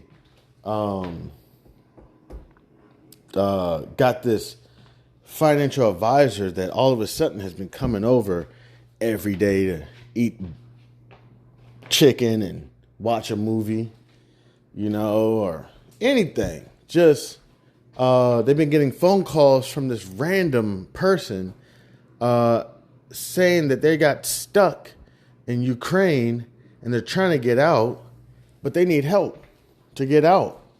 And they were asking if they could ship all their things to your house and if you could send them some money. And when they get there, they'll make sure that they give you all your money back plus some more for holding their stuff. And in the meanwhile, they're falling in love with you. Oh my goodness. Here we go. So it's just good to just check up on your family members, friends, before they end up in one of these guardianship programs and in a home and they're completely incapacitated. Now, that was a Babylon, because I'm supposed to be talking about technical analysis. But I'll tell you, I don't got no topics. I just turn the mic on. I'm doing research. I turn the mic on. I start talking. But yes, my buddy's been getting me into some technical analysis. And with this technical analysis, there's always a new tool. There's always a new tool to tell you more and more and more about what the market is doing. However, with these tools, a lot of times the information I'm getting is this is just a good new tool to use. This is a good new tool. It goes deeper and deeper into the deepest, into the most derivative, deepest analytic data. And so I'll use the tool and I'll take a look at it, and next thing you know, I'm like, yo, I don't even really know what this tool does. This is just kind of how I've used it. So very briefly, real quick, I'm probably going to go ahead and take a quick break, and we'll pull up some of these, and we'll just go down them. Take it easy. All right, calm down. We'll just go down the list, and we'll just review some of them. Just review a couple of them. So I'll take a quick break, because for me, football's going on. I don't even know who's up right now. Let me just go to let me see, NFL scores. Let me see. Come on. All right, here we go. We got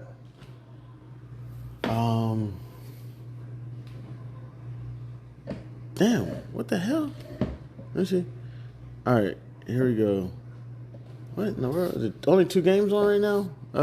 Arizona and Pittsburgh, and it's 3-3 with 15 minutes to go in the second. And Denver and Houston. And go Houston, man. Damn. I mean, of course, go Cowboys all day. We the king of Texas. But go Houston. Because they got that new quarterback out there. Stroud, it's just nice to see him doing his thing. That's kind of why I'm like, yo, go Houston. And I don't know what's going on with Denver, man. They struggling. Is it only 2 games on right now? Can't only be 2 games. Yeah, here we go. Here go the rest. All right, then we got Chargers, Patriots. Ooh, that sounds like a good one. None of these teams are scoring. Oh, damn. Lions are kicking Saints' ass. 21-0. First quarter, 46 seconds left. Okay, well, they're about to go into the second quarter. Okay. Falcons, Jets. What the hell? 2 points? So they who's the quarterback? Got safety. Let me see. All right, whatever. And then we got Cardinals, Steelers, 3-3. Second quarter, 13 minutes. And we got the second quarter just started for Colts Titans. Okay, that might be a halfway decent one. The divisional rivalry game. Let's see. All right. Let me go ahead and move forward. So, all right, I ain't even gonna take a break. We're just gonna keep moving forward. All right. So doing some of this technical analysis, everybody's like, yo, got a new technical analysis tool. It's fantastic. It's got me excited. I'm like, cool. I mean, I'm actually hopping back onto my technical analysis. Technical analysis can be a little bit annoying considering, like when you set this shit up, like if I get another chart, it's like I got to start all over, and I got to remember how to set it up and what for. So I'm just going to go over some of these studies and just do a few of them so I can get a better understanding of, what it is that these technical analysis tools really do. So I'm just going to my studies, and I'm just gonna pick a few and go over. So moving. Let me see. I'm gonna do average.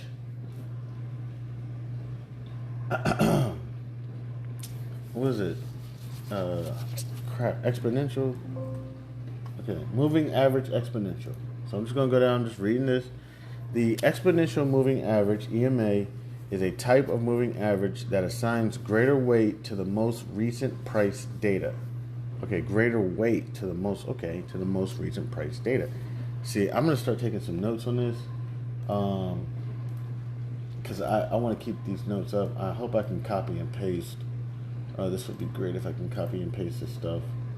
They got more details on this shit. Sorry. Oh, shit. Here, give me a second. Wow. Okay, so the exponential moving average is a type of moving average that assigns greater weight to the most recent price data. Unlike the simple moving average, where all data points have the same weight, the EMA weighting factors to price data decrease exponentially. The EMA's weighting factors to price data decreases exponentially. The recursive representation of the EMA formula is the following. Goodness, they got me some formulas. EMA to the 1, or whatever it is, equals price to the 1, or whatever. EMA 2 equals A times price to the second power. I'm not sure. It's because it's not at the top, it's at the bottom. Can I see? I'm not sure if I'm asking this correctly. But let me see. Go ahead and laugh. What does it mean when an exponent is at the bottom of a number?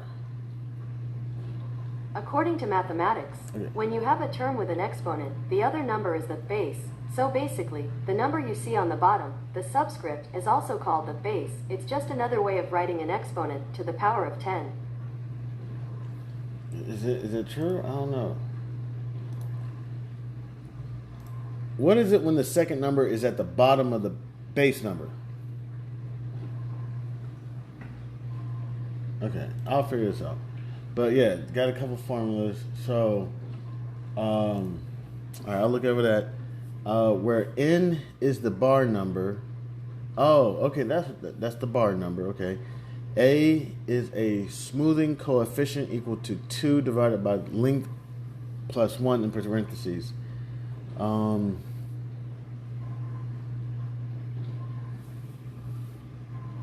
Okay, for illustration purposes, okay. The main plot of the exponential moving average can also be accompanied with breakout signals, crossovers of the price plot with the average. Bullish breakouts are indicated every time the price crosses above the average. When the price falls below the average, a bearish breakout is recognized. By default, breakout signals are disabled to enable them to show. Okay. So if I'm is this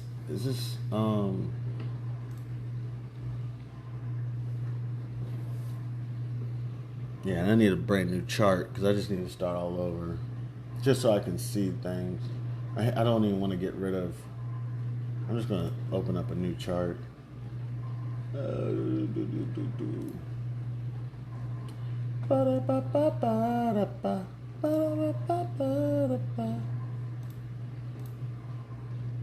Let me see. Where? Let's see. Give me just 1 second. All right.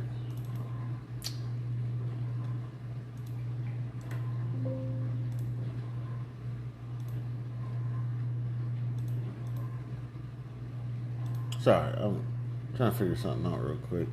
All right, let me just hurry up. Oh, okay, yeah, I got a chart with the moving exponent. Okay, great. So all I gotta do. Okay, and that's what it looks like. So it looks like, is it basically saying that it tells you about like breakouts or something? Let me see. Here, let's go to Chat GPT.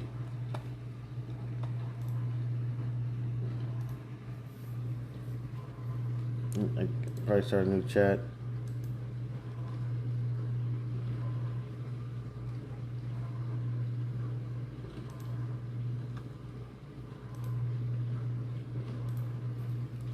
Can you explain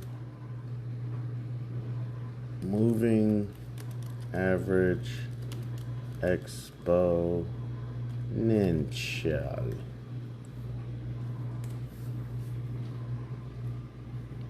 Oh, GPT is so nice. He said, certainly. Oh no. Oh no. Oh no. Oh no. Oh my gosh. All right, let's try to go down it. Certainly. The exponential moving average is a type of moving average that gives more weight to recent prices. That's what I just was reading, making it more responsive to the changes in the price trends compared to the simple moving average. Here's a breakdown of how the exponential moving average is calculated. Select a time period. Decide on the time period for which you want to calculate the EMA. This could be a short-term, medium-term, or long-term depending on your analysis. Calculate the simple moving average. To begin, you need to calculate the simple moving average for the specified time period. This is done by adding up the closing price for each period and dividing by the number of periods. SMA equals P1 plus P2 plus PN divided by N, where P1, P2 PN are the closing prices for the period. Oh my gosh. N is the number of periods. Oh my goodness. So what if I did a year? They would do the closing prices for every day for a year? It's crazy. Calculate the multiplier. The multiplier is a smoothing factor that determines the weight given to the most recent price. The formula for the multiplier is multiplier equals 2 divided by the number of periods plus 1. This formula ensures that the EMA is more responsive to the recent price changes. Okay, that's what someone was saying. If you want to do more, like if you're doing your day trades or whatever, you want to get that moving exponential, and you want to set the ranges, out, whatever. You can have what? Let me see the properties on some of these. And I love your smile. Let me see. Edit the studies. All right, so like we got a 5-day, 9-day, or I don't even know what that is. Let me see. The length 5, length 9, 21, 34, 55, 89. What? Okay, so let me ask that. Okay, let me see real quick. The EMA is widely used in a technical analysis to identify trends, reversals, potential entry and exit points in financial markets. Traders often use a combination of short-term and long-term EMAs to analyze market conditions. Short-term EMAs react quickly to recent price changes, while long-term EMAs provide a smoother trend. Okay. What are the length numbers associated with EMA, or I think I'm going to put with the EMA?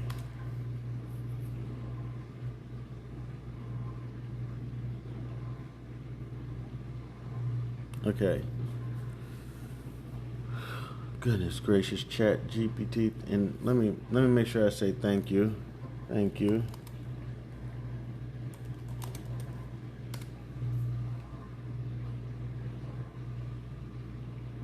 Yeah, I said thank you, and it said, "You're welcome. If you have any more questions or if there's anything else I can help with, feel free to ask." Happy trading and podcasting.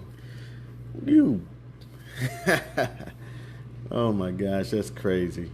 That's crazy. The length number associated with the exponential moving average refers to the number of periods used in the calculation of the average. The length determines how much historical price data is taken into account, and it influences the responsiveness of the EMA to the recent price changes. For example, if you're using a 10-period EMA, it means that the most recent prices will have more weight in the calculation given the more responsive indicator compared to a longer-term EMA, such as a 50-period or 200-period EMA. Okay, so short-term EMAs approximately 9, 12, 20, medium 50, 100, long 250. Long-term EMAs are less sensitive to short-term fluctuations and are commonly used for identifying long-term trades or trends, or as a reference for long-term investors. The choice of the EMA depends on your trading and investment strategy as well as the time frame of your analysis. Shorter EMAs react quickly to price changes but may be more prone to noise, while longer EMAs provide smoother trend but may lag behind significant market movements. Traders often use a combination of short-term and long-term EMAs to get a comprehensive view of the market conditions. All right. Okay.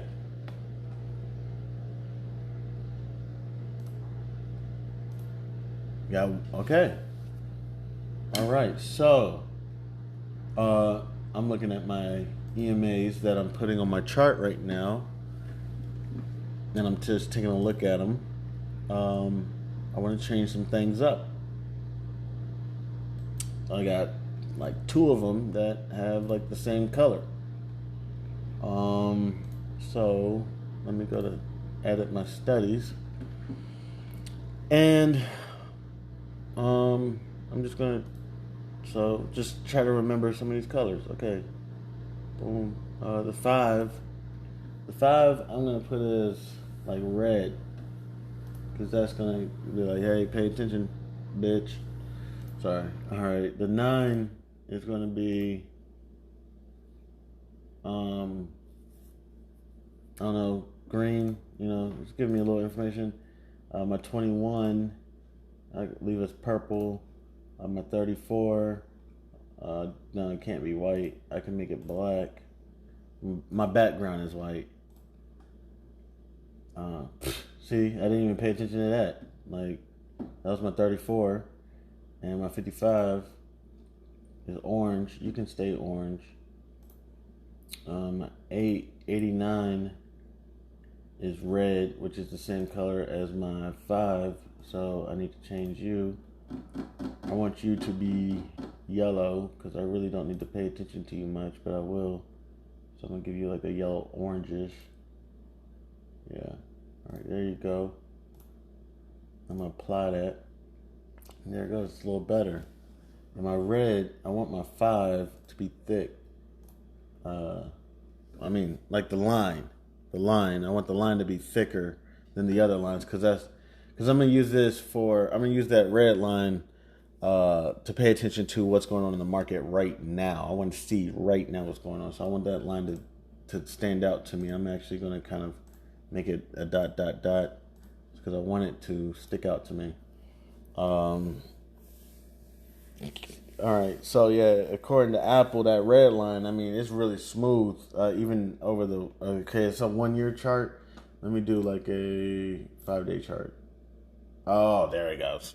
Yeah, okay. And, woo, it's crazy, but it's sitting between 188 and 192. My iron condor, I'm going back to my iron condor. Again, this is Apple. 188, 192, and I got 184, my break even 184, and 198 break evens. Man, if I had eligibility and I had some money, man, I think I could make some premiums off this. Cause yeah, my biggest gain is $66. But let's just say I sold 10 contracts, right? And let's just move this to 10. These numbers to 10. If I had some more chicken. Or some turkey, whatever you want. So let's say I did 10. My biggest gain is $660 in 12 days. And my biggest risk, $4,000. Essentially, I guess it's the same 15%. Woo! Man, it would be nice, because I think I got that called. I think I could be completely wrong. I probably should write this down and come back to it later, but I probably won't. Got a little bit more time. Let's do another one. Let's do another one. So we did moving exponential average. Let's pick another one. I'm just gonna go in here and let's pick. Let me see. Where's my chart? All right, here we go. All right. Studies. Let's go to another one. What's one? I want to do TTM squeeze. And I'm gonna go to more details, more information. All right. Move. All right, TTM squeeze. I'm just gonna go to ChatGPT. Can you explain TTM squeeze? Excuse me. because they get me back into my technical analysis, and you can look at them and you can kind of say, like, oh, okay, is that what's going on? Okay, bad, yeah, fantastic. And you got technical analysis on top of technical analysis. But when you start getting to this point, and I heard somebody on YouTube talking about it, it's like, yo, you got to get to, here, let me not just say somebody. Here, let me give them their credit. Where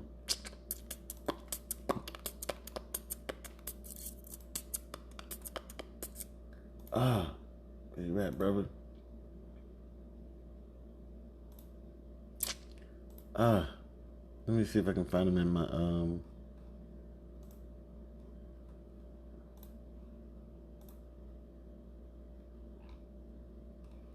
Okay, one person I was listening to was trading at Schwab is now powered. Investor Trades, INVESTR, no E or nothing, Trades. I listened to him for a second, just for a split second. Okay, Brandon Trades. That's the guy I was listening to. I actually left him a comment and said and he responded. Oh, that's nice. Thank you, Brandon Trades. He responded to my comment. I said thank you, and I gave him 2 thumbs up. He responded 100. Yeah, cool guy. I don't know him though. So he was the one that kind of introduced me to TTM Squeeze. So let me. Can you explain TTM Squeeze? Let me get my chart up. Goodness gracious, I'm all over the place. I got my chart up, and can you explain TTM Squeeze?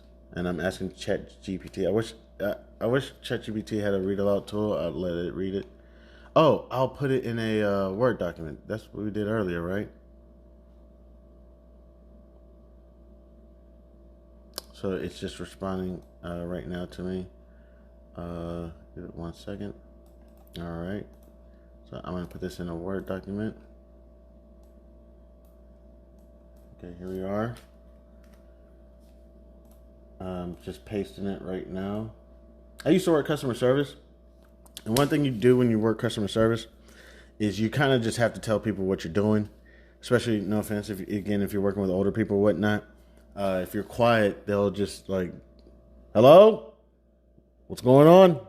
So you just kind of do it where you're like, all right, just letting you know I'm reviewing your account right now or whatever. I'm just taking a look at all this.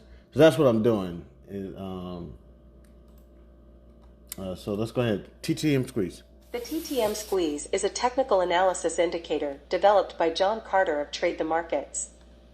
TTM stands for the trade miner, and the squeeze refers to a volatility contraction or a period of consolidation in the financial markets. The TTM squeeze is often used to identify potential explosive moves in price after a period of low volatility.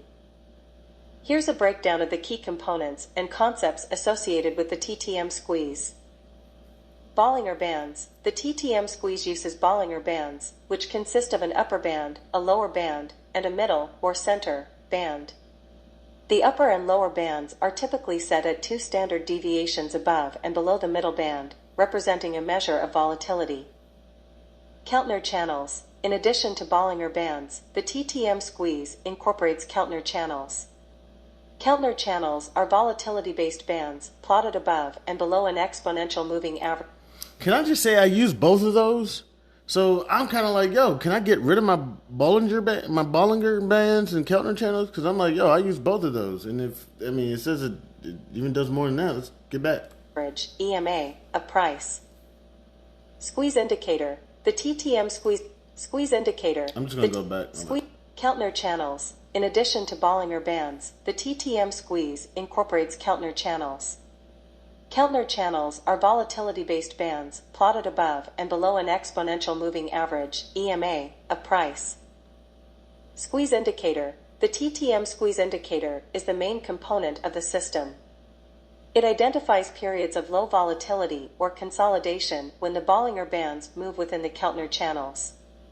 During a squeeze, the Bollinger Bands move inside the Keltner channels, indicating a contraction in volatility.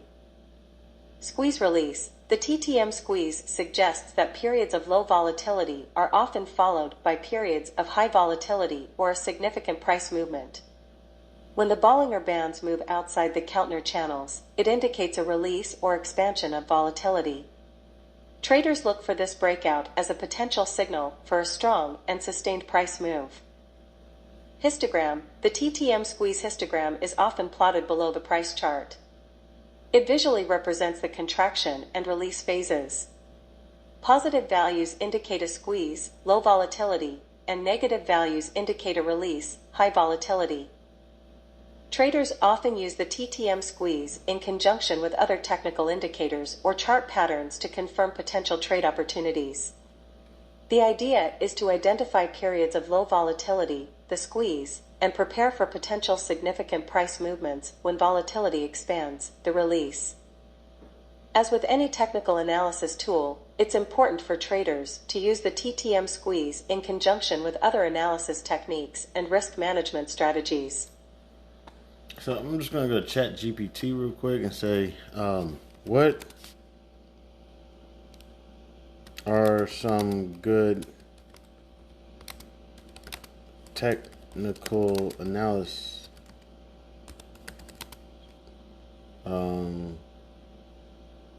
strategies to use with TTM squeeze?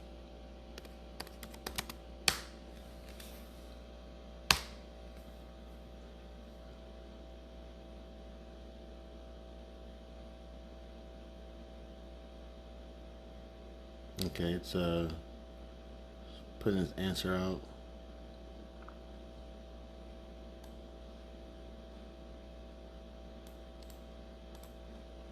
Okay, give me a second. I'm about to put it in here. All right.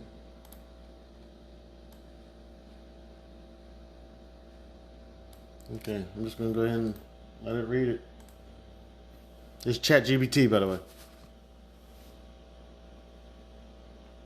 Oh, what's going on? Let me try this again.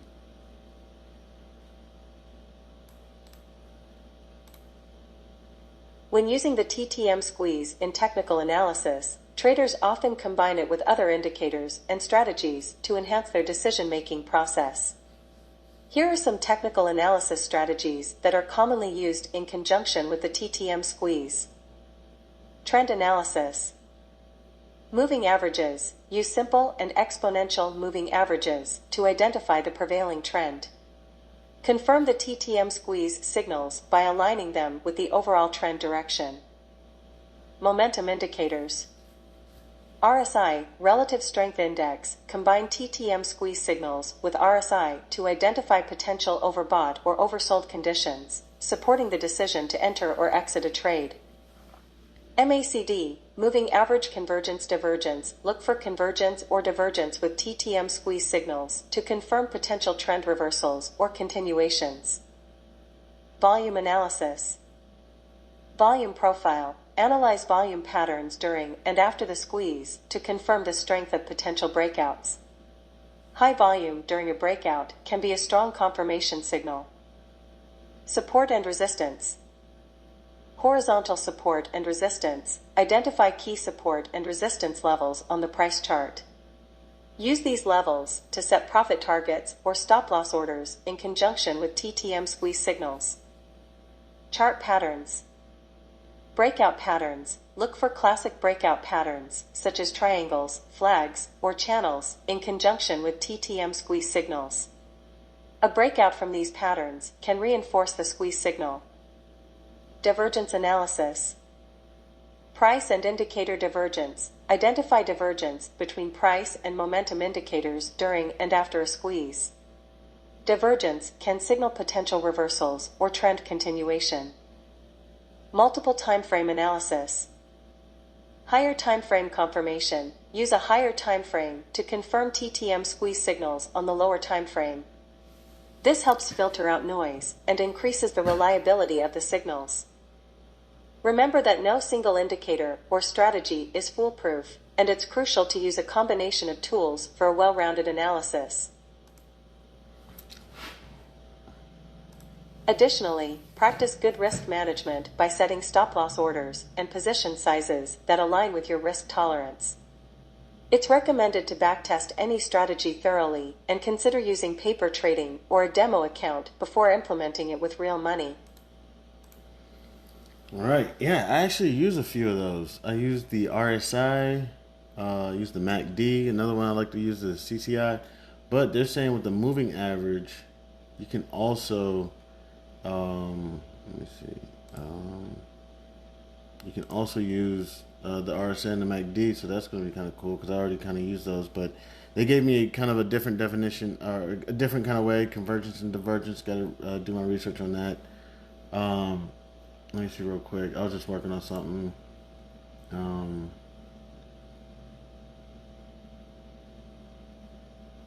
on, let me go ahead and stop. Here, let me.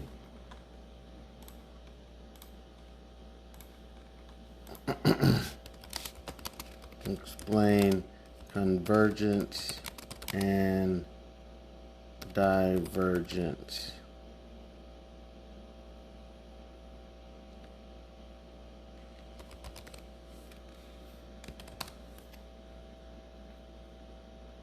Man, ChatGPT is so nice. Yeah, sure. Certainly.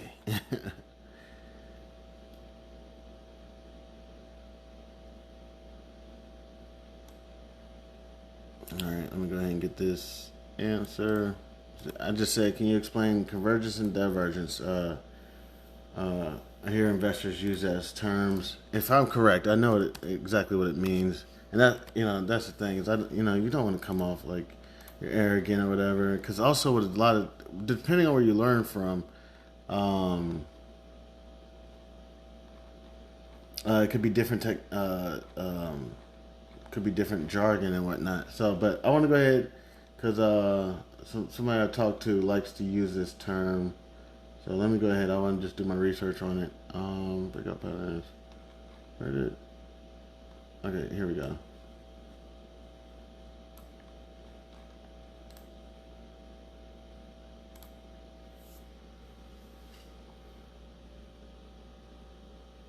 Yeah, come on.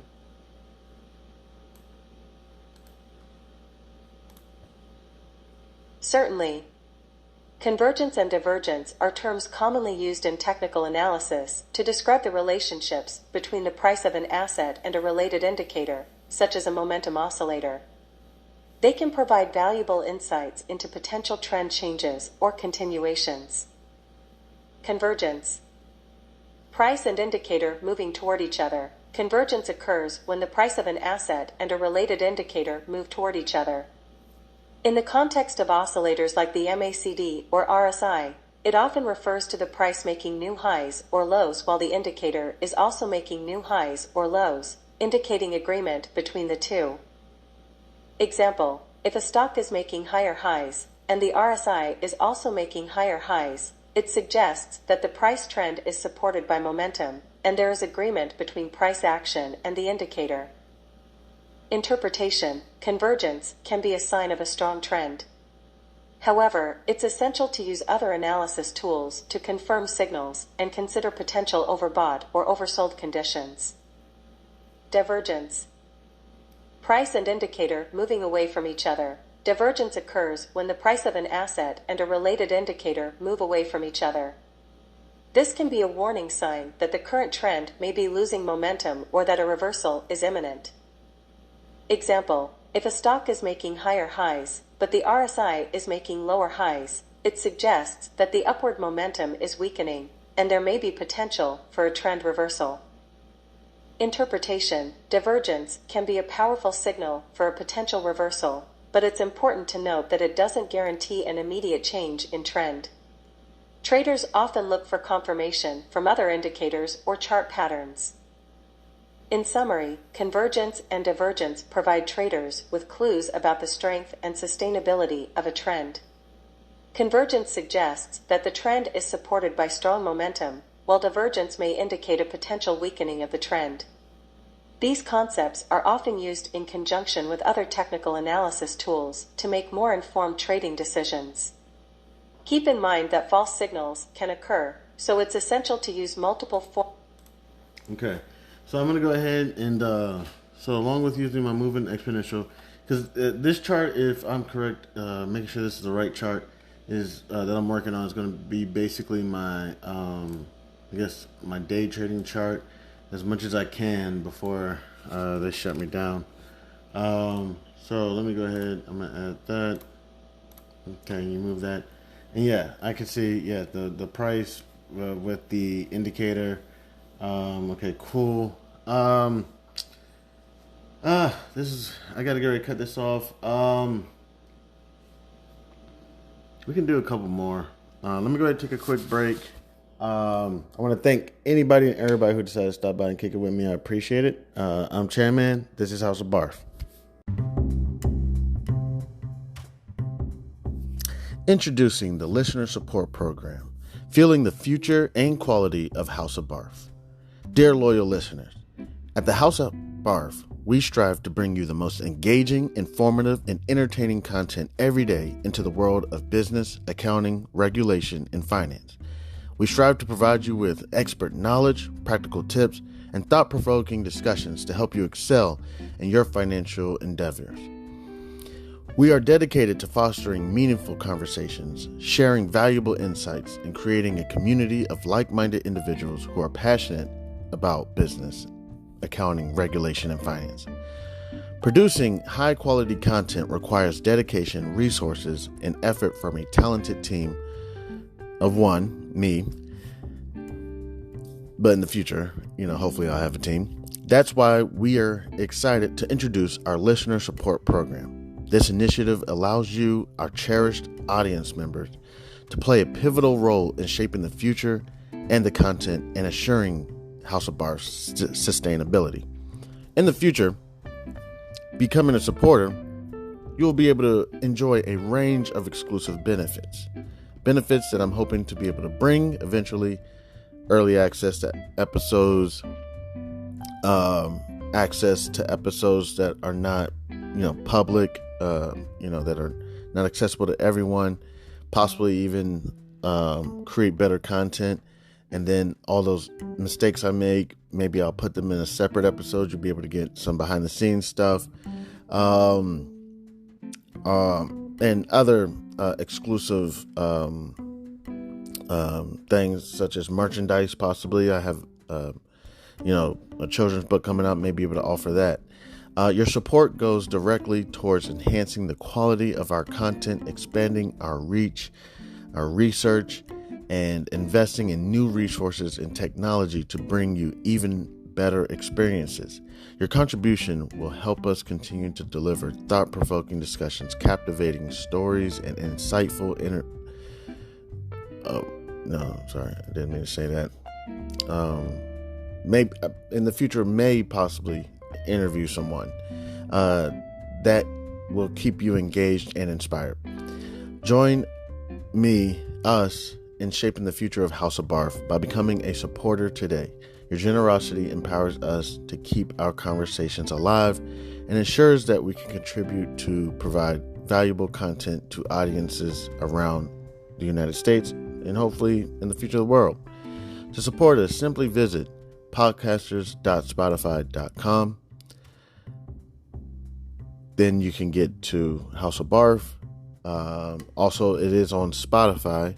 And support this podcast and become a supporter, and choose a membership tier that aligns with your preferences. Every contribution, no matter how small or how big, makes a meaningful impact and is deeply appreciated. Thank you for being an essential part of our journey. With your support, we can reach new heights and create content that truly resonates with you, our incredible listeners. God bless. Happy listening. I'm Chan Man. This is House of Barf. Again, if you would like, you can visit podcasters.spotify.com/pod/show/Chan-man7. And you can go to support this podcast and become a supporter today. Thank you. You can also reach me at C287GPH@gmail.com. Thank you again. You have a wonderful day. God bless. Yo. What's good? It's Chairman House of Barf. What's popping? Let me get myself something to drink. I probably should have did that already. Give me a second. All right. I'm good. Now,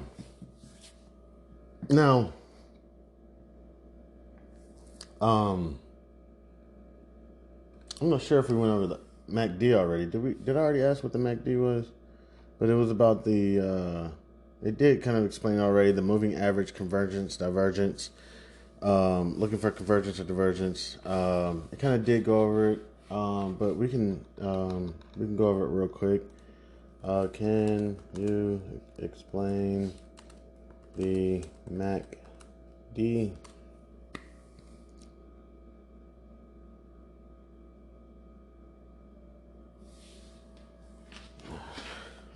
Okay. Well, it's going a little further into it. And yeah, well, it even brought up, I think, the MACD histogram, which I do see that up there, but I never look at it or pay attention to it. So just going to chat GPT. I said, could you explain the MACD for me? Said, certainly. So here we go. Again, never claimed to be a genius or anything, just a simple guy named Chan. Thinks he's the man. Let's get it.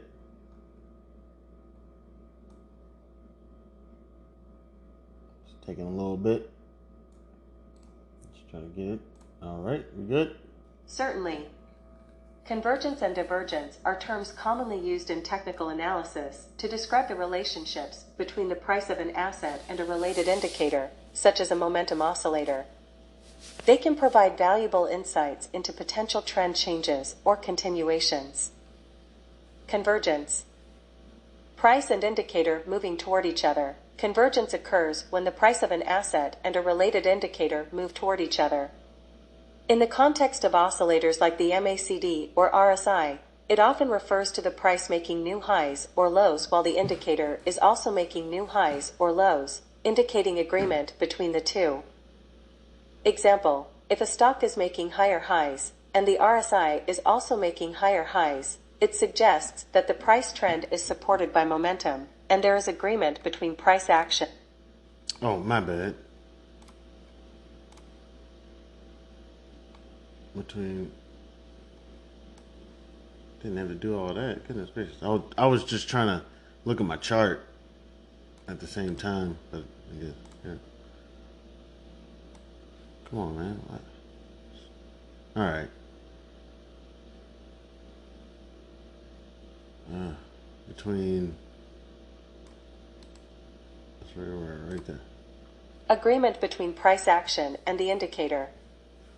Interpretation, convergence, can be a sign of a strong trend. However, it's essential to use other analysis tools to confirm signals and consider potential overbought or oversold conditions. Divergence. Price and indicator moving away from each other. Divergence occurs when the price of an asset and a related indicator move away from each other. This can be a warning sign that the current trend may be losing momentum or that a reversal is imminent. Example, if a stock is making higher highs, but the RSI is making lower highs, it suggests that the upward momentum is weakening, and there may be potential for a trend reversal. Interpretation, divergence can be a powerful signal for a potential reversal, but it's important to note that it doesn't guarantee an immediate change in trend. Traders often look for confirmation from other indicators or chart patterns. In summary, convergence and divergence provide traders with clues about the strength. I'll finish that one up later. I think we have a pretty good idea about that one. Let me go ahead. I think we have a pretty good idea about the next one I'm about to look up, which is RSI. So let me, and these are kind of ones that, you know, that I hear people use. I'm just kind of trying to do a little research on them. I'm just going to do a little bit more, and then I'm going to get ready to probably take a break. The Relative Strength Index is an oscillator. One here. Let me. let me go to Chat GPT and ask, what is an oscillator, man?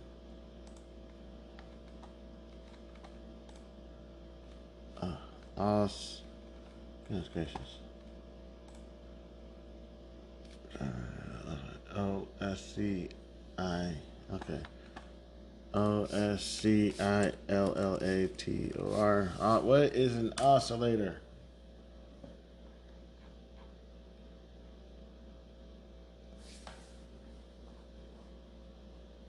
Oh goodness. Okay, give me a second. Chat GPT is not one for. I mean, it's just like me, long-winded. It's not one for short conversations, which I appreciate. Let's go. All right.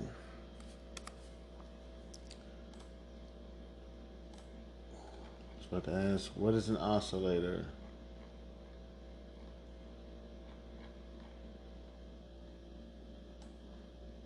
Just one moment. Almost here. Does it keep doing that? Every time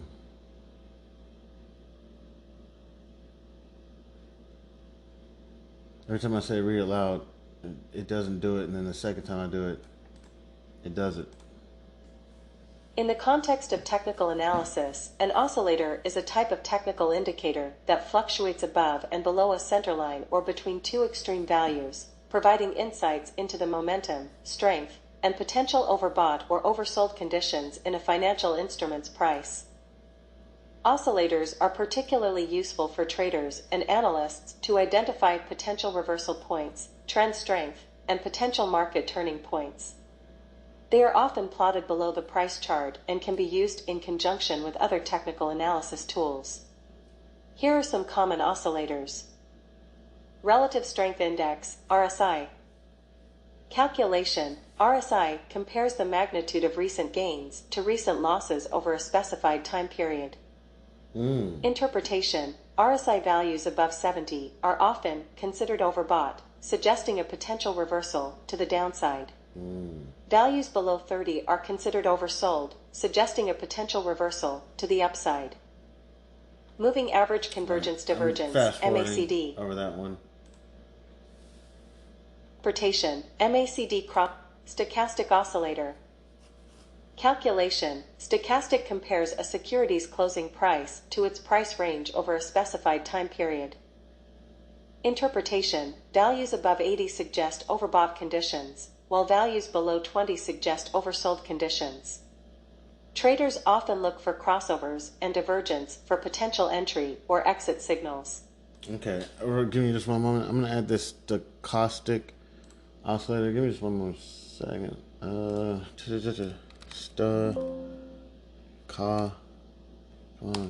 on. Stochastic, stochastic MACD? Could I? Okay. I'm just going to do stochastic slow. Let me add that. Okay, so I'm going to go back to stochastic,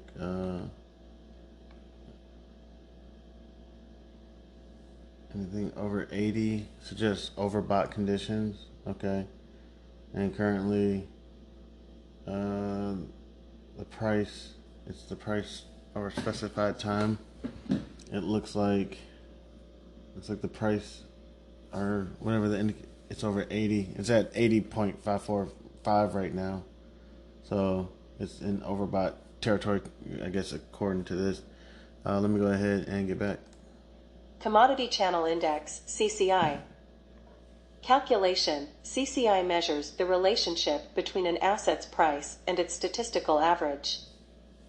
Interpretation, CCI values above 100 indicate overbought conditions, and values below minus 100 indicate oversold conditions. All right, give me 1 second.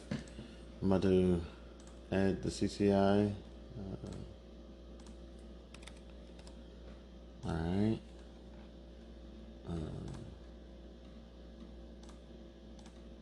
Okay. Oh, goodness. I gotta change.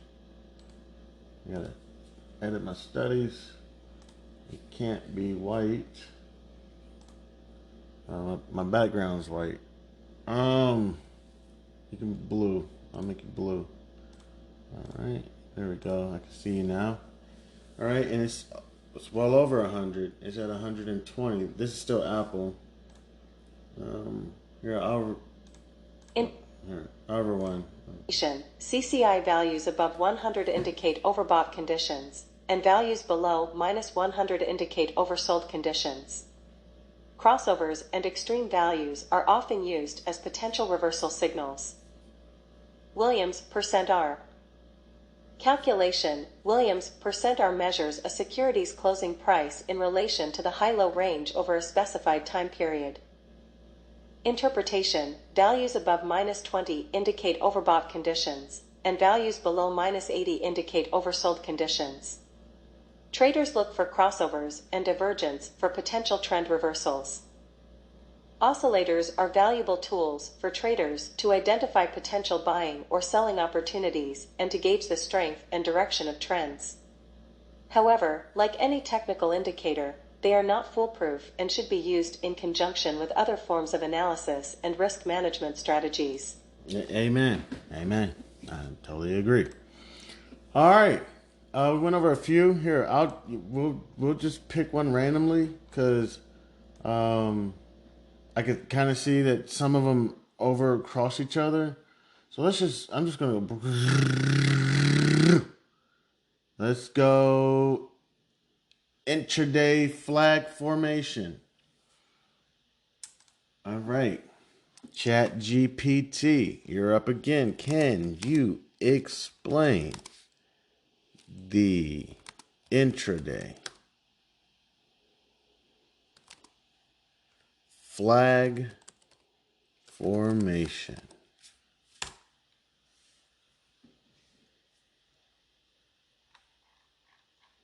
All right. It's confused. I said, wait a minute. But it came up with something. Here, I'll let y'all listen to.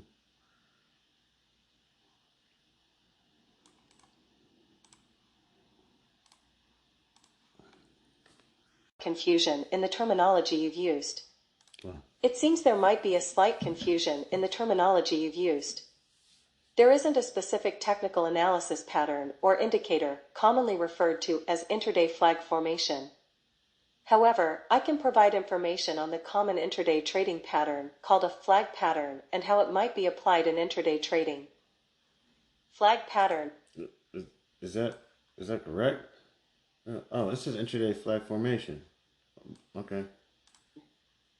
A flag pattern is a continuation pattern that represents a brief consolidation or pause within an existing trend. It is called a flag because the pattern looks like a flag on a flagpole. Flags are typically seen after a strong price movement and are considered a temporary interruption before the previous trend resumes. Here's a basic breakdown of the flag pattern. All right. Go ahead. Keep going. Flagpole, uptrend or downtrend. A strong, sharp price movement in the form of a pole represents the initial phase of the trend. Flag formation, consolidation. Following the flagpole, there is a rectangular-shaped consolidation or retracement, forming what looks like a flag. All right. I'll add it. Let me add it and see what it looks like. Intraday flag formation. I'm not going to change the properties because I don't know what to change them to. And it goes on my price. Oh, okay, yeah. Looks like a little flag. Yeah, it puts little flags, I guess, during times of consolidation. You want to know something that's funny about this flag? It seems like the consolidations are at these peaks. Wow. Real quick, let me see some more about this intraday flag formation. Breakout. The pattern is completed when the price breaks out of the consolidation phase in the direction of the initial trend, confirming the continuation of the trend. Application in intraday trading. In intraday trading, Traders often use shorter time frames, such as 5-minute or 15-minute charts. The flag pattern can still be applicable in these shorter time frames. Here's how intraday traders might approach it. Identify the trend, determine the prevailing trend in the intraday time frame. Look for a strong, recent price movement that could be the flagpole. Flag formation. After the strong movement, observe a period of consolidation or a pullback. This is the flag formation. Entry and exit points. Traders might Wow. I mean, yeah, go ahead. enter a trade when the price breaks out of the consolidation phase, anticipating a continuation of the initial trend. Stop-loss orders and profit targets can be set to manage risk and capture potential gains. Yeah. Volume confirmation. Intraday traders often use volume analysis to confirm the validity of the breakout. A breakout with increased volume is generally considered more reliable. All right, I'm gonna remove this intraday pattern, but I like it. What it does. I mean, seriously, it creates, you kind of have, like, let's say on the bullish moves, you have basically that candlestick, and then the flag creates, like, kind of follows the consolidation after the, I guess a large price movement, which creates the flag pole. And then during that consolidation, you can kind of see that after those times of consolidation, it looks like the markets kind of had a reversal of that after that flag. But I'm gonna go ahead and remove it for right now. I may apply that later. But I did want to check another one out real quick. I wanted to check out it's this pivot points. Let me go ahead and add it. And then let me chat GPT, what's up? Can you explain pivot points to me?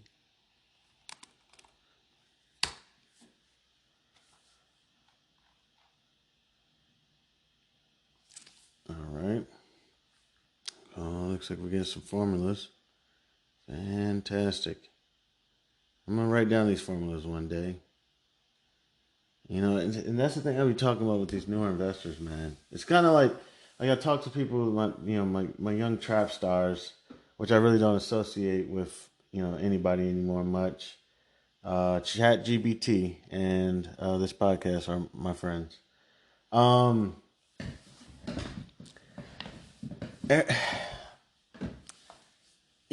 seen all these formulas, and I say I'll write it down one day.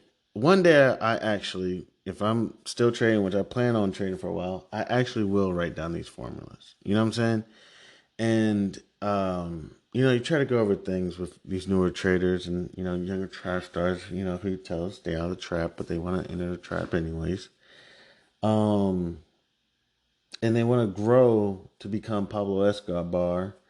Before Pablo Escobar became Pablo Escobar. Pablo Escobar became Pablo Escobar probably in his teenage years, probably 15, 16, 17.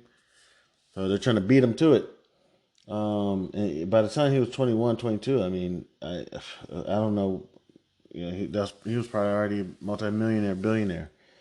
There was a lot behind these people, though, that a lot of people don't even realize. I think, did someone close to him just pass? Let me see. Let me see. When is Pablo Escobar's birthday? On the 1st of December, 1949. According to Wikipedia, early life, Pablo Emilio Escobar Gaviria was born on the 1st of December 1949 in Rio Negro, Antioquia Department. He was the third of 7 children and grew up in poverty in the neighboring city of Medellin. Who is Pablo Escobar's dad? Who is Pablo Escobar's dad? Okay. Yeah. Abel de Jesus Escobar Echeverri. Born 1910, passed away 2001. Who is Pablo Escobar's mom? Can you read it? Who is Pablo Escobar's mom? Just read it. Okay. Hermilda de los Dolores Gaviria Bedro. Okay. Wow. Okay. Well, it was his birthday recently. That's what it was. But yeah. There's so much that I'm learning right now, even from, what I call the newer investors who are falling in love with charting and technical analysis, which is fantastic. Fan-fucking-tastic. I love it. There's so many damn tools out there. There's at least 75, 80, 90, 128 different tools we can use, which is wonderful. It's going to put those prices in a chokehold. You ain't moving unless we know about it.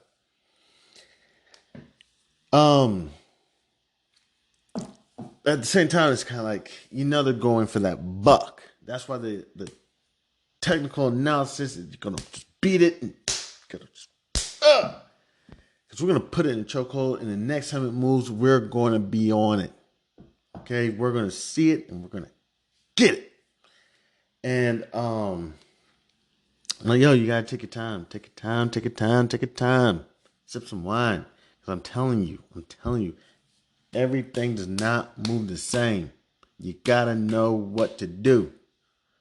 For example, in stocks, NVIDIA does not move like Zoom. Okay, so I don't know in Forex world, BP, USD may not move like AUD, CAD, or whatever it is, or whatever. That on top of that, technical analysis, you got to get your technical analysis. But at the same time, in the stock market world, U.S. equities world, there's also fundamental analysis. I know what's going on. I'm digging in there. And then also, on the same time, you got to get your risk analysis going, making sure that you know exactly at what points what is going on. What else? There's so much that I'm learning now, right now, that claiming been a trader before, did not know previously. Did not know. But there's so much I'm learning right now with trading. And that's why I talk about these formulas. It's no big deal if I don't get these formulas down right now. Of course, if I get a job, that's not going to sound good. But I'll get these formulas down. I'll write them down one day, and I'll sit down when I got money and I have nothing else to do. And I'm still going to be trading, but I'm not going to be, stressed. I'm going to have my, let's see, it's going to read it all wrong because it has these formulas in it. So I don't even know how to paste this. Let's see if I can just paste it. All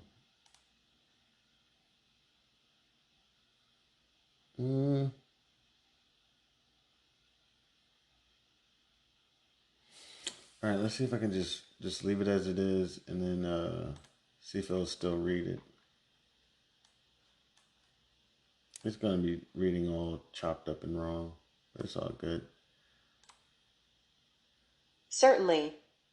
Pivot points are a popular technical analysis tool used by traders to identify potential support and resistance levels in a financial market.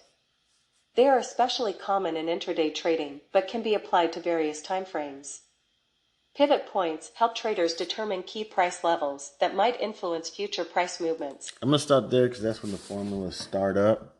So those are a few right there. I know there's some more that I want to take a look at. Pivot points. Let me...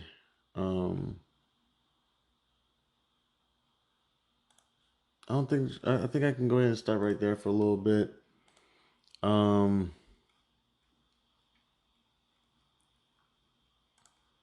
going to my trade screen, going to my active trader screen. Oh, you know what I'd like for it to explain? And I think I understand it, but let me go ahead and get it to explain it to me real quick.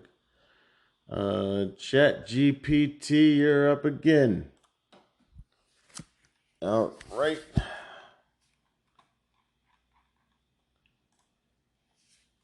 Can you explain level 2? I don't know what to call it. Level 2 stocks.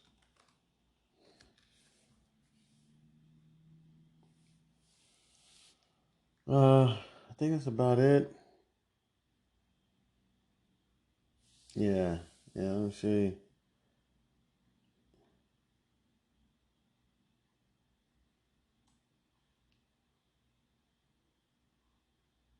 Level 2. Yeah, I'm about to hear Chat GPT explain a little bit.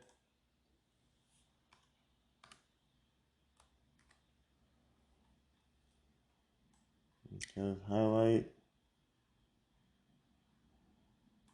And please, thank you. Level 2, often referred to as Level 2, is a market data service that provides real-time access to the order book for a particular security. It displays a ranked list of the best bid and ask prices from market makers and other participants in the marketplace. Level 2 quotes provide more detailed information compared to Level 1, which only displays the best bid and ask prices. Here are the key components of Level 2 market data. Bid side. Bid price, the highest price that buyers are willing to pay for a stock. Bid size, the number of shares that buyers are collectively willing to purchase at the bid price. Ask side. Ask price, the lowest price that sellers are willing to accept for a stock. Ask size, the number of shares that sellers are collectively offering to sell at the ask price. Market makers and ECNs.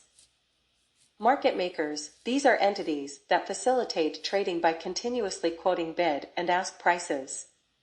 Market makers play a crucial role in providing liquidity to the market. Electronic communication networks, ECNs, these are automated systems that match buy and sell orders outside of traditional exchanges.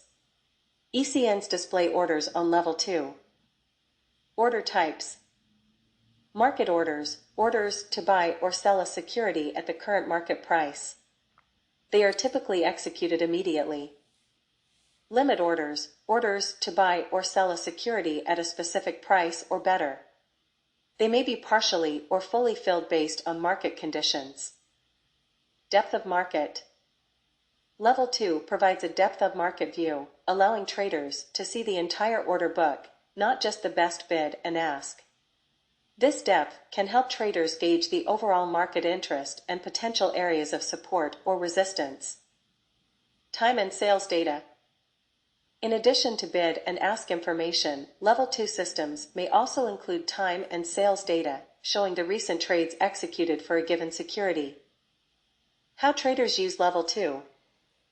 Identifying support and resistance. Traders use Level 2 to identify clusters of bid or ask orders, which can serve as potential support or resistance levels. Market depth analysis. Traders analyze the depth of the order book to gauge the strength of the current trend and anticipate potential price movements. Spotting changes in market sentiment. Rapid changes in the order book can indicate shifts in market sentiment, helping traders make informed decisions. It's important to note that while Level 2 data provides valuable insights, it's just one tool in a trader's toolkit. Traders often use Level 2 in conjunction with other technical and fundamental analysis techniques to make well-informed trading decisions. Okay. All right. You know what? I'm just going to see if ChatGPT has, just give it to me. What is the best technical analysis tool ever that I can use today? The best one, ChatGPT. There isn't a single best technical analysis tool. Of course there isn't. Use moving averages, relative strength, MACD, Bollinger Bands, support and resistance, Fibonacci retracements, candlestick, volume analysis, Ikajubu cloud, stochastic oscillator. There's so much we can use. There's so much. There's so much. There's so much. So, all right. So, have a pretty good. So, in that case, Bollinger Bands, I don't know if I need you anymore. I mean, I got the TTM Squeeze, who uses in Keltner channels. I'm sorry, baby. I'm sorry. I'm going to go ahead. I'm going to let y'all go, okay? Okay? Are we good? All right. Those are. If I need them again, I'm going to bring y'all back. But those are some of my first technical analysis tools. They've been with me for a little while now. All right, Bollinger Bands. I found TTM Squeeze. Okay, bye Bollinger. Bye Keltner. Don't need y'all anymore. Okay. Oh, crap. I got a couple more I got to ask real quick. Okay, volume profile. Goodness gracious. Oh, my bad. I got two more I just want to ask real quick. Volume profile, and then I'm going to get ready to wrap it up. I wasn't too pressed about the 1 o'clock games. Did see the SEC championship game. I didn't finish it. I don't know who ended up winning. Let me see. What was it? Volume profile and VWAP. All right, let me see real quick. I watched I watched the whole first half. Let me see. Georgia Bulldogs.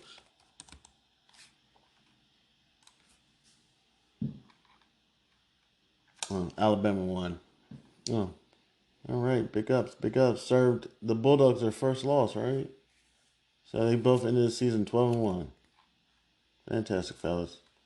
All right. Just a couple more. Can you explain? And then I'm gonna get ready to wrap it up. Volume. No, I'm gonna say VWAP first. VWAP. That just sounds more appealing. Can you explain VWAP? Okay. Oh, here come the formulas. Oh, just one formula. Okay, cool. That's not hard. All right. Let's go ahead and I'm going to. Here we go again. In 5, 4, 3, 2. VWAP stands for Volume Weighted Average Price. It is a trading benchmark commonly used by institutional traders to assess the average price at which a security has traded throughout the day, taking into account both the price and volume of each transaction. VWAP is often used by traders to determine the efficiency of their trades relative to the average market price. Here's how VWAP is calculated and how it's used. Calculation. VWAP is calculated by summing up the total dollar value traded for every transaction, price multiplied by volume, and then dividing it by the total volume traded for the day. VWAP intraday application. The formula. VWAP is often calculated and tracked intraday. Every new trade execution updates the VWAP calculation. Interpretation. Above VWAP, if the current market price is above VWAP, it may be interpreted as a bullish signal, suggesting that the security is being accumulated at prices higher than the average for the day. Below VWAP, if the current market price is below VWAP, it may be seen as a bearish signal, indicating that the security is being distributed at prices lower than the average. Institutional use. Institutional traders often use VWAP as a benchmark to evaluate the performance of their trades. If their execution price is better than the VWAP, it's considered a successful trade. If worse, it's considered less favorable. Day traders and short-term traders. Day traders and short-term traders may use VWAP to identify potential trend changes or reversals. If the current price significantly deviates from VWAP, it may suggest a potential shift in market sentiment. Standard deviation bands. Some traders use standard deviation bands around the VWAP to identify potential overbought or oversold conditions. Prices significantly outside these bands may indicate extreme market conditions. End of day analysis. At the end of the trading day, the VWAP value is often compared to the closing price to assess the overall market sentiment. Okay, all right, that was pretty cool. Is there something really called the standard deviation bands, or is that the Bollinger bands and everything? I just want to take a look at it. I'm going to see if there's a study in there called the standard deviation. There's just something called standard error bands, and then there's standard deviation. Let me do the standard deviation. I just want to see. I want to add that. Where does it go? Okay, it went all the way to the bottom. Okay, that's a standard deviation. All right, bet. But I think everything uses standard deviation, so like it's in like everything, or not everything, but it's in a lot of them. So I don't think I need that one. I'm gonna go ahead and get rid of you. All right. Okay. And then there was volume profile. Let me see. You explain volume profile. Did I ask this already? I just need to make sure I didn't ask this already.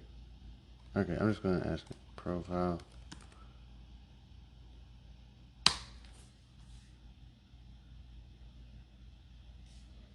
All right, here Chat GPT comes. Okay, so that again, what we just asked about was VWAP, and I believe I have the VWAP, but I want to see, because I added it, but I need to see like the difference, like where are you at VWAP? I'm gonna get rid of it, apply, and add it back. I'm gonna get rid of everything else because, like, goodness.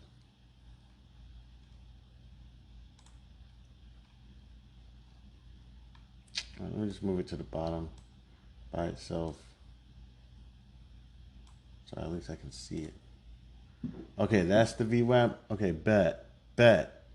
All right. Okay. You're pink and yellow. I got another tool up there that's pink and yellow. So you can't be pink and yellow. I need you to be.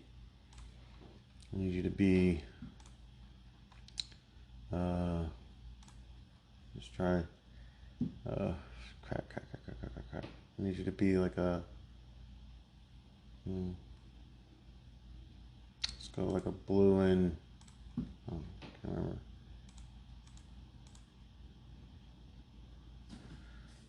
I think you can yellow. Like, I don't think you can be yellow. I think I already got a yellow up there. I already got a green. Goodness gracious. See, like orange. I think I can see that. Okay, like blue and orange. I think we can do that for a little bit.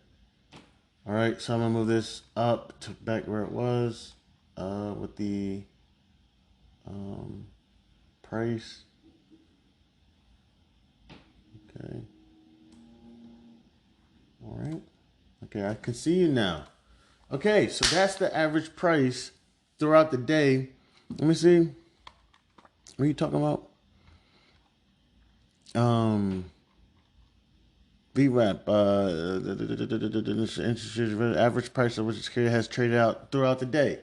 So, I mean, if you see that, I guess it's breaking out from the average price throughout the day, I guess you could say, hey, this could be possibly bullish if you're matching that with other, technical, fundamental, other analysis that you're working on or that we're working on.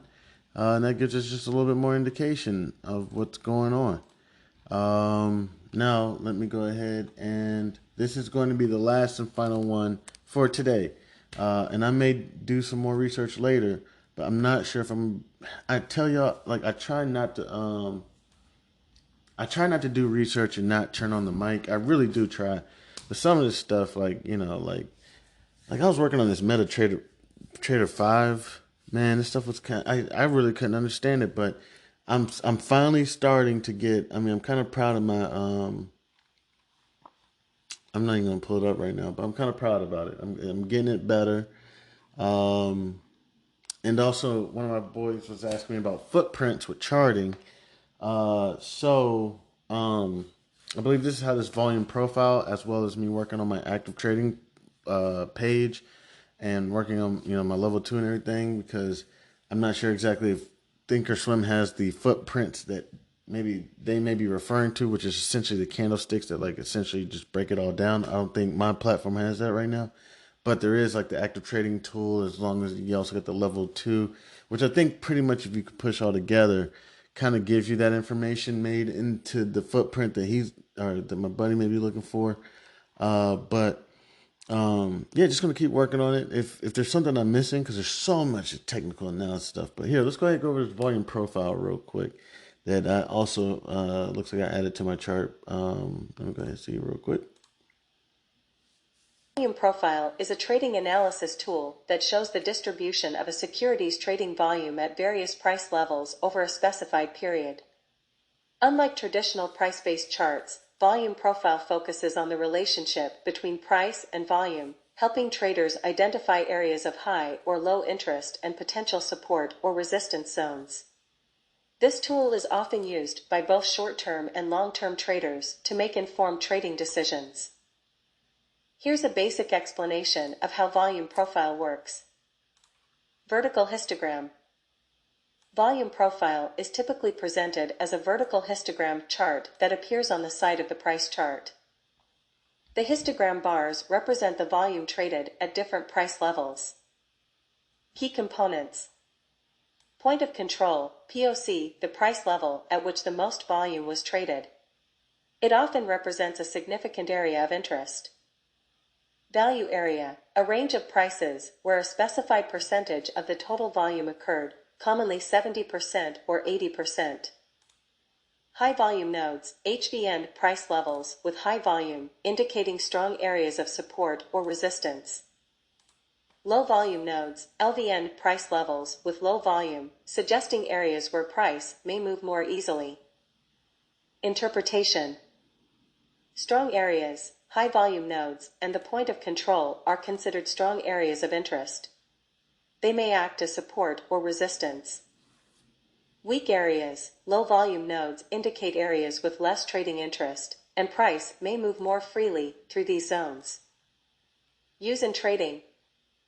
Support and resistance. Traders use volume profile to identify potential support and resistance levels based on high volume areas. Price rejection. A price rejection at the POC or around high volume areas may signal a potential reversal. Range identification. Volume profile can help identify trading ranges and breakout points. Timeframe consideration. Volume profile can be applied to various timeframes, from intraday to longer-term charts. Different timeframes may reveal different support and resistance levels. Market profile versus volume profile. While volume profile focuses on volume at specific price levels, market profile is a related concept that also considers the amount of time price spends at different levels. All right. Both can be used together for a more comprehensive analysis. All right, I'll go ahead and pause there. Volume profile is a versatile tool that provides insights into the market structure and dynamics. Okay. I know I said that was going to be the last one. Just give me a break. One more. Just one more. What is on... Give me a second. What is on balance volume?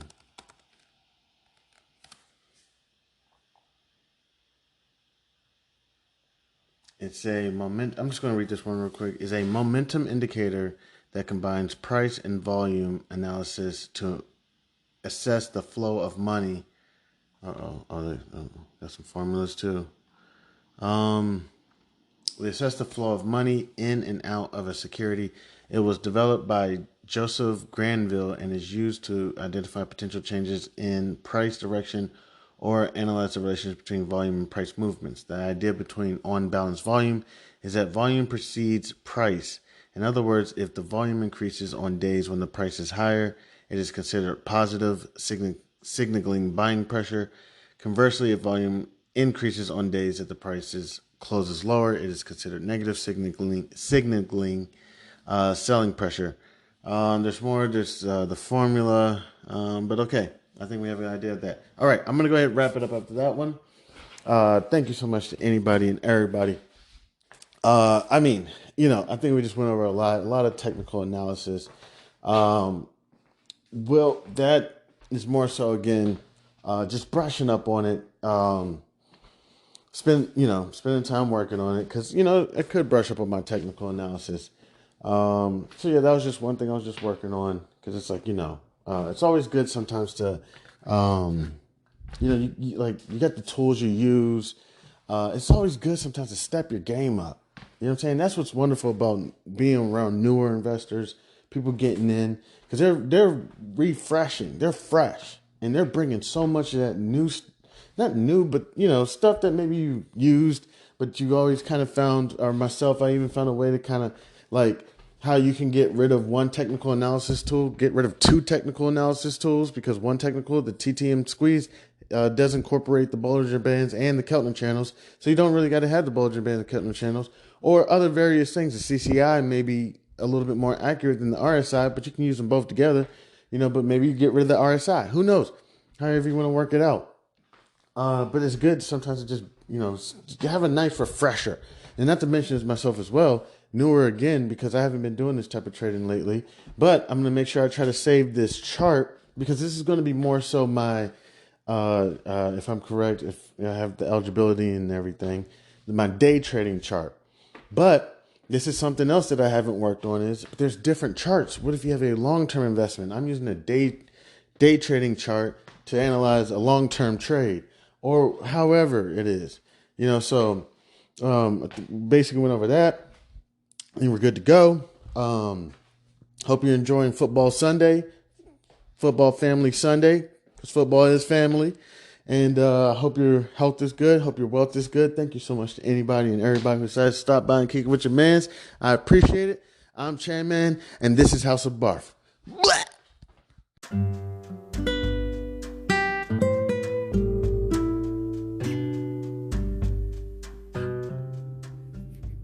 I am thrilled to introduce you to an exciting new storybook journey that I believe will capture your imagination. Allow me to present Langston Mankson's Coolamade Stand Adventure, a compelling short story that promises to transport you to a world of interest, excitement, and learning. The title of the book is Langston Mankson's Coolamade Stand Adventure by Chandler Hayes. In a world of colorful imagination and captivating stories, a new children's book has emerged to empower our young minds with crucial life lessons, life skills, and financial literacy. Langston Mankson's Coolamade Stand Adventure is a cheering short story written by a talented Black author who understands the importance of equipping our youth in the early stages of life with the tools they need to navigate the realm of money, savings, and smart choices. Meet Langston Mankson and his imaginary best friend, Zonky, a pink elephant, two curious souls who embark on an adventure around the vibrant landscape of Wichita, Kansas, where Langston Mankson sets out to accomplish multiple goals and is met with obstacles that he must overcome. Langston Mankson and Zonky discover valuable lessons of talking about finances in the home in order to gain knowledge. Langston Mankson, with a little bit of confidence, the guidance of supportive parents, the help of community members like Mr. Tiller, and his imaginary best friend Zonky, Langston Mankson learns about the value of money and how to save, the importance of making thoughtful spending decisions, the significance of thinking outside the box when met with challenges with money, and the joys of sharing with others. Through relatable experiences and engaging storytelling, young readers are introduced to the fundamental concepts of money, such as earning, saving, and spending responsibly. Langston Mankson set savings goals, teaching children the importance of planning for future needs and dreams. The book celebrates diversity and the different perspectives on money, shedding light on its role in different people's lives. The characters' interactions emphasize the joys of serving others, the gift of sharing, and making a positive impact in their community. The pages of Langston Mankson's Coolamade Stand Adventure come to life with vibrant illustrations. The colorful and imaginative visuals not only captivate young readers, but also enhance their understanding of complex financial concepts. Langston Mankson's Coolamade Stand Adventure is coming soon to bookstores and online realtors It is a must-have addition to any child's library, fostering essential life skills while sparking the joy of reading. Empower the young minds in your life with the gift of financial literacy and imagination. Join Langston Manson, Zonky, family, and friends on their extraordinary journey of running a drink stand to set them on the path of a brighter future. Your opinion means a great deal to me. I would be honored if you would consider exploring Langston Manson's Kool-Aid Stand Adventure and sharing your thoughts. Your feedback could play an invaluable role in shaping the future of this project. If you have any questions, comments, or would like to discuss the book further, please don't hesitate to reach out to me. Your support in spreading the word about Langston Manson's Kool-Aid Stand Adventure would mean the world to me, and I deeply appreciate your consideration. I am a passionate advocate for financial literacy. Me, Chandler Hayes, and am excited to join the community of storytellers with a background in finances. I am driven to inspire children to embark on their own adventures of learning and discovery through the power of literature. Langston Manson's Kool-Aid Stand Adventure is a heartfelt endeavor to promote financial literacy in a fun and accessible way. As a Black author, I'm committed to providing children of all backgrounds with the tools for success, and I am proud to contribute to a more financially informed generation. Thank you for taking the time to explore this advertisement, and I look forward to the possibility of sharing this extraordinary literature adventure with you. Please feel free to contact me. You can reach me at the email c287gph@gmail.com. All right, thank you. Warmest regards. Have a great day. God bless.